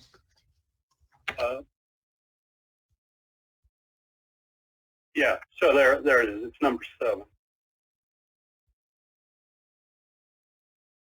And it's in response to CARE's comment. CARE, so the last, says CARE has the ability, in the approved plan, CARE has the ability to limit subsidies paid to out-of-state processors and manufacturers. CARE may also choose to offer extra incentives to keep materials in-state. That's directly from CARE's comments received on the morning of the commission meeting on the 16th. And then the revision here, in accordance with those comments, is that CARE should structure its incentives to assure that California post-consumer carpet is meeting the needs of California processors. That comment, that addition came from Gail Bryce's comment, also submitted. John, so that wasn't heard in the first reading, correct? I think those were not heard. Those were public comments brought at that meeting, and then those comments are offered here, but they were brought forward as public comments during the commission meeting. But the commissioners didn't see that sentence highlighted in yellow until now, correct? Okay, so this would not be second reading. Correct. Yeah, actually, the other 2 sentences above it. Yeah, so we could leave those out, although they were added in here for the purpose of responding to the public comments that we did receive. Yeah, I mean, we can't approve them today if they're new.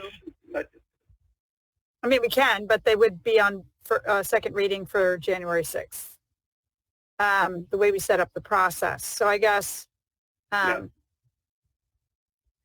you know, I just want to say that, go forward without these. Right. That I did a little project for a carpet recycler trying to recruit retailers to put bins out and collect carpet. And I can tell you that the incentives they're being provided are not nearly enough to get them to yes. We have a lot of carpet out there that is going straight to the landfills because the program is just not offering incentives that are meaningful to the retailers to put a bin on site, and where the carpet installers go to get their next batch of carpet, they should be able to easily drop off the old carpet, get the new carpet, and go back out. And they can't, because the stores just aren't going to do it.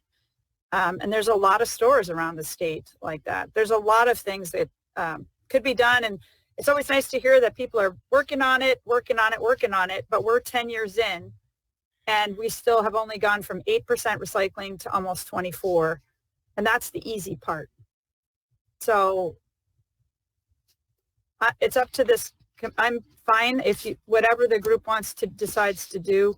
But I think it's pretty basic that the state should be able to test the pad for the PFAS that are going into the homes and test as they do the carpet. And I see Commissioner Sky's hand is up. And then Commissioner Lapis. Thank you. I would just say that either this language or a slightly more general version of it could be maybe moved into the report, because it's not just ERA that has this kind of an issue. And I would hate to hold up the entire policy just because of these additions. I think they're good additions. I think the commission could have achieved consensus, but we want to make sure that we're honoring the process for the policies. And the policies themselves, if we move this to the report, wouldn't be harmed. That's my recommendation. It's a great idea. Commissioner Lapis? I was going to say that I've gone through the various letters that we've received, or tried to keep up with them. I'm not sure I've read them all. I haven't really seen anything that I found especially compelling as arguments against what's being proposed. This all seems very common sense. You know, whether or not we make these most recent changes, I am comfortable supporting it in the report that we're finishing today. And, you know, when we start talking about PFAS, we kind of go into this weird toxic chemical mode in our minds where, you know, it becomes this foreign object. But in the case of carpet, this is Scotchgard, this is Stainmaster. This is a very, very commonly used additive on, you know, a lot of different brands of carpet. So it is very important. And every time carpets get washed, even before they get recycled, every time they get washed and that water goes down the drain, it's an issue. And as Heidi, as you mentioned, children playing on it, etc. So I feel like we should move forward with it today. Okay, so it sounds like we have a proposal to move the language in yellow into the report under that, right, maybe above that section, that right before the carpet link. And then there's a suggestion to approve the language as it was approved Wednesday, and then Commissioner Davis. Yeah, actually, there were some other clarity. There were a few other things in the version that you're looking at that is different than Wednesday. I have the track changes. I can show you the track changes now, and if we agree to do what was just discussed, I'll work with Commissioner Ward to accomplish that.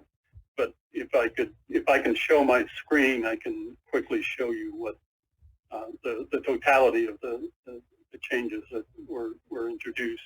Again, largely or in response to the comments. So is it up now? I support moving this into the context of the report, but I really think that we should stick with the policy of having 2 full reads, and that it has to be done that way. Yep. Yeah, any track changes really they can't be adopted and put in the report. I mean, it couldn't be left in the policy today, but we could put text into the report. Yep. And I can show you what is what is Yeah, we're running out different of in time. the version you're seeing as opposed to what was, yeah. What other changes But were there, I don't John? know what to do. So, What other changes were there that were track changes? well, if you're seeing, are you seeing my, okay. Yeah. Are you seeing my screen? Yes, Do you see number 7? yes, Okay. You see the track changes. yes. In the approved plan, CARE has the ability to limit subsidies paid out. John, CARE may also choose So that'll offer go into extra the incentives. report. were there any other That's the changes? one we discussed. Are there any other changes? Yeah. Yes. There's this, yes. Cal Recycle should assure the carpet is collected and delivered to processors as part of the state's mandatory commercial recycling program. That was a Gail Bryce comment. Mhm. So that would be one. Is everybody okay And with that if then, we put that in the report? Ban the disposal of separated. I have to say that's huge. It's enormous. I just wonder how that works. Is my first. Well, we don't even have to put it in the report. We could just talk to Cal Recycle about it. But the problem is carpet is under the C&D and they get so much weight out of the concrete and so forth that the carpet's just getting landfilled from those systems. So it's a discussion we could have with This Cal also has Recycle to do with after the carpet report. retailers. This is mainly at carpet retailers and stores where, carpet is the disposal. And rather than treat it as disposal, treat it as recycle. I don't know the prevalence of this. It was a Gail Bryce comment. It made sense to look at it.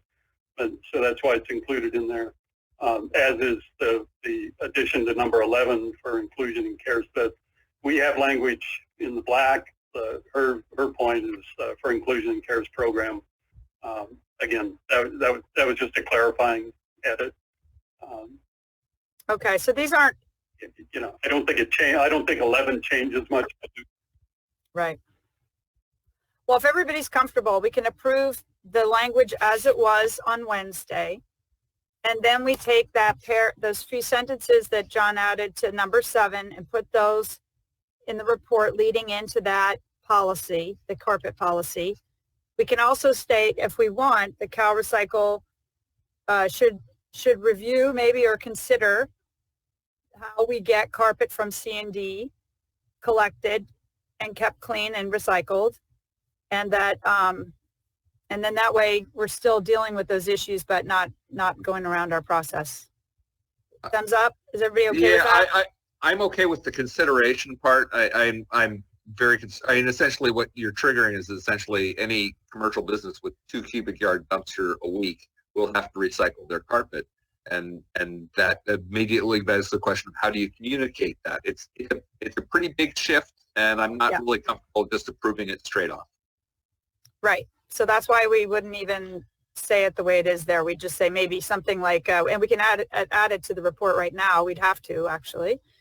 So we can pull those sentences from 7 out and put them into the report now. I can We're try running that. down to the last 20 minutes. Let's switch back to Ted. Could we have Ted work on that while we get the comments read? Yes. Yes, we have to get the comments. So thank you for doing that, Ted. And then the language, you could just try a sentence that you're comfortable with regarding the C&D, and we'll come back to that. All right. Yep. So with that, we've done. Chair Sanborn, just a quick question on number 7. It says, and very quickly, before we leave. Go ahead. Done. Go. Chair Sanborn, with number 7, I think it says resin-specific collection goals. Will the collectors or the carpet installers have the ability to identify the different carpet resins, or will CARE provide them with an instrument to identify the different resins?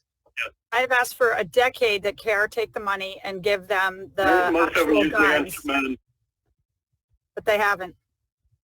The only people that have them are the big collector sorters. None of the retailers have them, and I've said that from 10 years ago. Because what they're doing is they're shipping all the carpet together when only a portion of it can be recycled. At least it was a few years ago. Now more of it can be recycled, thankfully, but that's a huge greenhouse gas thing, just shipping everything and then landfilling it in another part of the state. It just increases handling costs for all the collectors. Agreed. You're handling Totally stuff that agree. can't be recycled. All right, so we're going to have to move on to public comments. And Commissioner Davis, we're going to have to... Yeah. Can I finish? Can I finish? Ted, when you do this, if you go up and pull the language from the purpose, and if you're seeing my screen right now, these two sections, we also did some clarifying language. So if you pull those, and then that's the complete of the edits that are in here. And then we just revert to the December 16th version. That'll be the clean version. Hold that on your screen for just a moment, please. And by the way, carpet is now back stamped. All carpet is now back stamped to identify the resin. So the new carpet. Commissioner Davis, we have to move on to public comment. Okay, thank you very much. So Commissioner Ward is working on those changes, and we'll get back to him. To CalRecycle staff, we'll go ahead. Actually, before we have to vote on this the version of the carpet proposal from the 16th. Is everybody okay with approving that as it was written on the 16th? Okay, so we're good. We're done. Every single policy was adopted today. Congratulations. Now we got to hear public comment and make sure we got this right. CalRecycle staff, can you please read the next comment? First, we have Gail Bryce from XT Green. I understand Bob Peoples, Executive Director of CARE, submitted detailed comments on the current carpet stewardship and flooring proposal.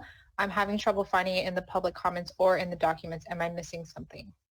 Yes, they're right there. I've just checked it myself. If you go to the Commission Google document and you go to under public comment letters folder, you will see at the very bottom, if you have to scroll down, because they were the most current added. They came in literally one day ago and this morning at 4:45. They're both there. The first version of the comments and the second version of the comments. Thank you. Can we get the next public comment?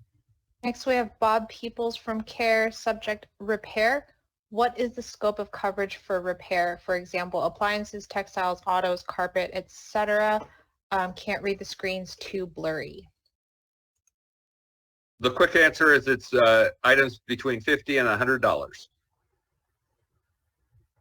Okay, next we have Gail Bryce, XT Green, subject carpet proposal. I totally agree with Chairman Sanborn's concern about PFAS in carpet. However, it's a very complex, technically challenging subject that DTSC has been addressing for over 4 years and are finally issuing PFAS in carpet regulations in the spring. They have also been supporting studies regarding PFAS in carpet recycling at UC Berkeley. DTSC's responsibilities do not include carpet recycling, but their expertise and extensive public hearing records should be useful to address PFAS concerns in carpet recycling and probably other materials being recycled in California.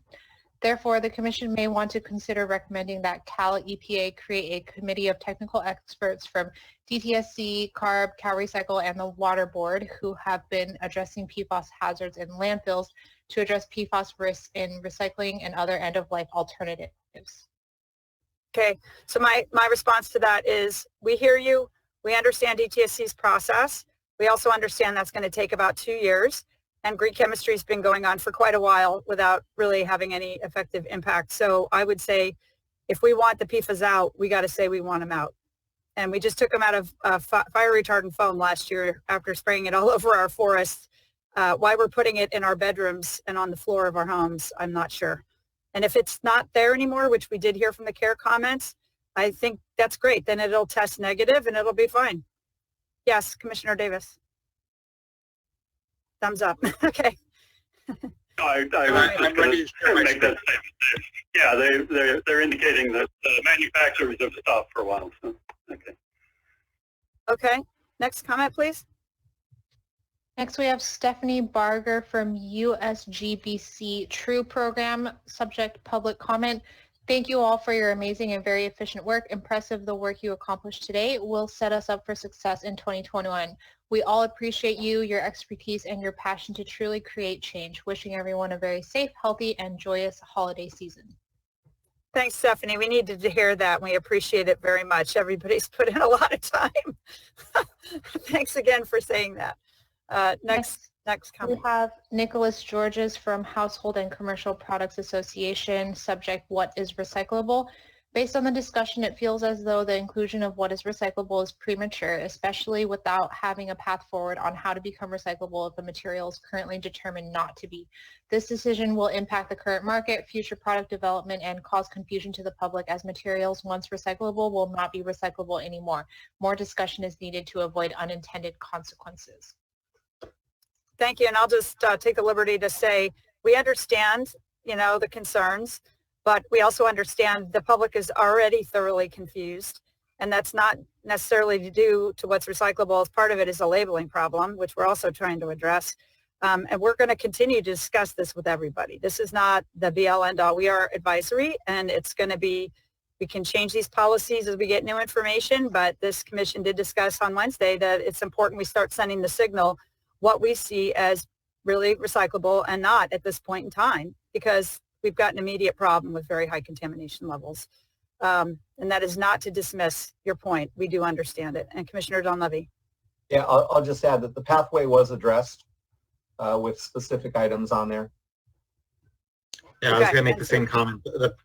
The quick version is that the pathway is a manufacturer can show how they are either currently meeting the criteria in the law or how something's going to drastically change in the immediate term that will make them meet it, and they need to submit that to us. Thank you. Any other public comments? Yes, two more.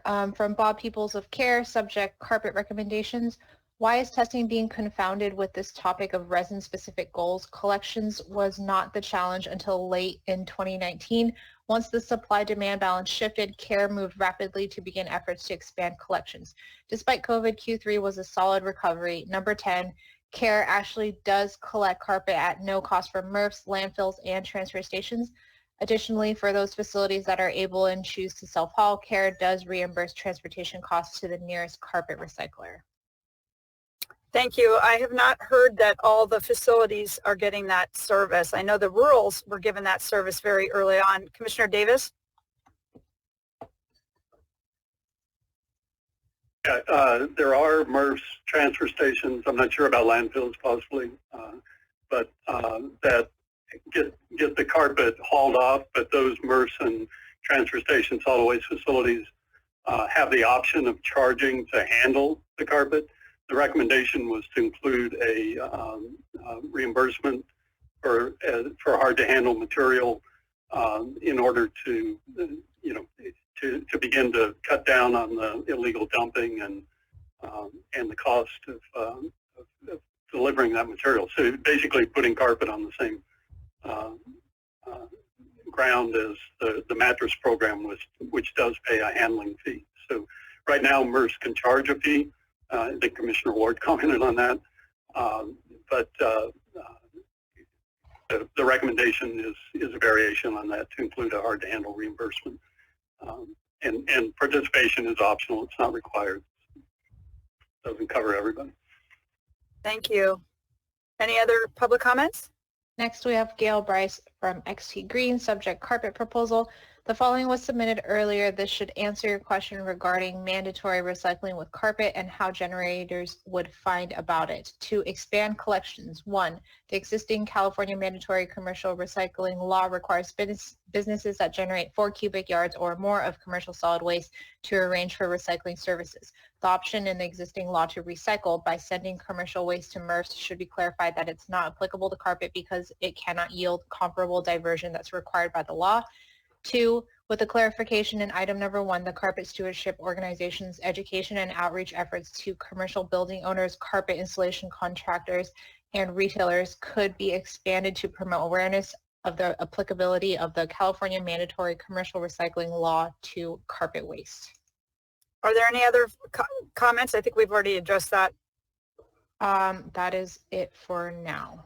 Okay, we are at 12:22. We've got 8 minutes and we have to finish this or else they cut us off due to the public noticing. I'm ready to share the screen. There it is. And I just need the last bit of that sentence. Okay, so under carpet stewardship and flooring, so you added right above it. Just above it as sort of an introduction to the carpet section. Another parties ... meaning there's, I don't know. I lost the end of that sentence. So Commissioner Davis, if you could help me complete that sentence. I have it. okay, can you read it? Review and consider those comments. Review and consider those comments in their deliberations.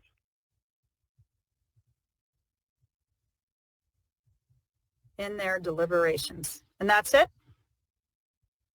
But regarding in the same line, probably not. The first line, Yes. Too many regardings.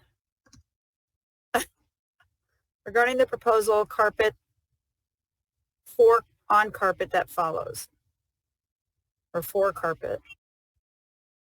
Regarding the carpet proposal that follows. Yeah, that's much better. Okay, good catch. All right. We've got a report. We've got 19 policies approved. We've heard the public comments, and we are exactly 6 minutes away from the end of this meeting. And I just want to say how incredibly grateful I am to work with all of you. You're amazing and worked so hard. Thank you so much. We will now move on to agenda item number 5, which is our agenda items for future meetings and our 2021 commission calendar. I had one commissioner call me concerned that we were still looking at 2 4-hour meetings a month. I know this is a lot, so it's really up to everybody to decide how much time you can put in. I can tell you it's been a lot for me, for sure. And for Ted, I know, and probably most of you, we've all put in a lot of hours. So it's really up to the full commission, how often you want to meet and so forth, knowing we have to complete our charge, which is defining recyclability, maybe we'll take more information on that, and compostability by July, and some of the other goals that were not in this preliminary report. So if you wanted to change, I guess what I'm suggesting is now we've got this all set up for next year, twice a month meetings at 4 hours. If we wish to change that at any time, we can certainly do it, but I wanted it to be on everybody's calendar so that we can always cancel meetings, shorten meetings, etc. But we can't go over. As you can tell, they're going to just lock us off in the next 4 minutes. So I would propose we just leave them as they are, and that at the first meeting in January, decide if we want to stick with that, or if you want to talk now, if somebody has any thought on that. Is that okay? Commissioner Segura is shaking his head, so we'll discuss it in January. Okay, but we hear you. This is a lot, especially for a volunteer commission. We can't keep this pace. We just can't. No. But we got a lot of good stuff started too. That was setting us up, and process is all set up, so we don't have to redo all this. And I think we all just realized how important it is to stick to a standardized format and other things that will make it even faster on the next report. So we are going to have Secretary Blumenfeld and new Cal Recycle Director Rachel Wagner join us on January 6th. I believe Zoe is on. If that has changed, please let me know.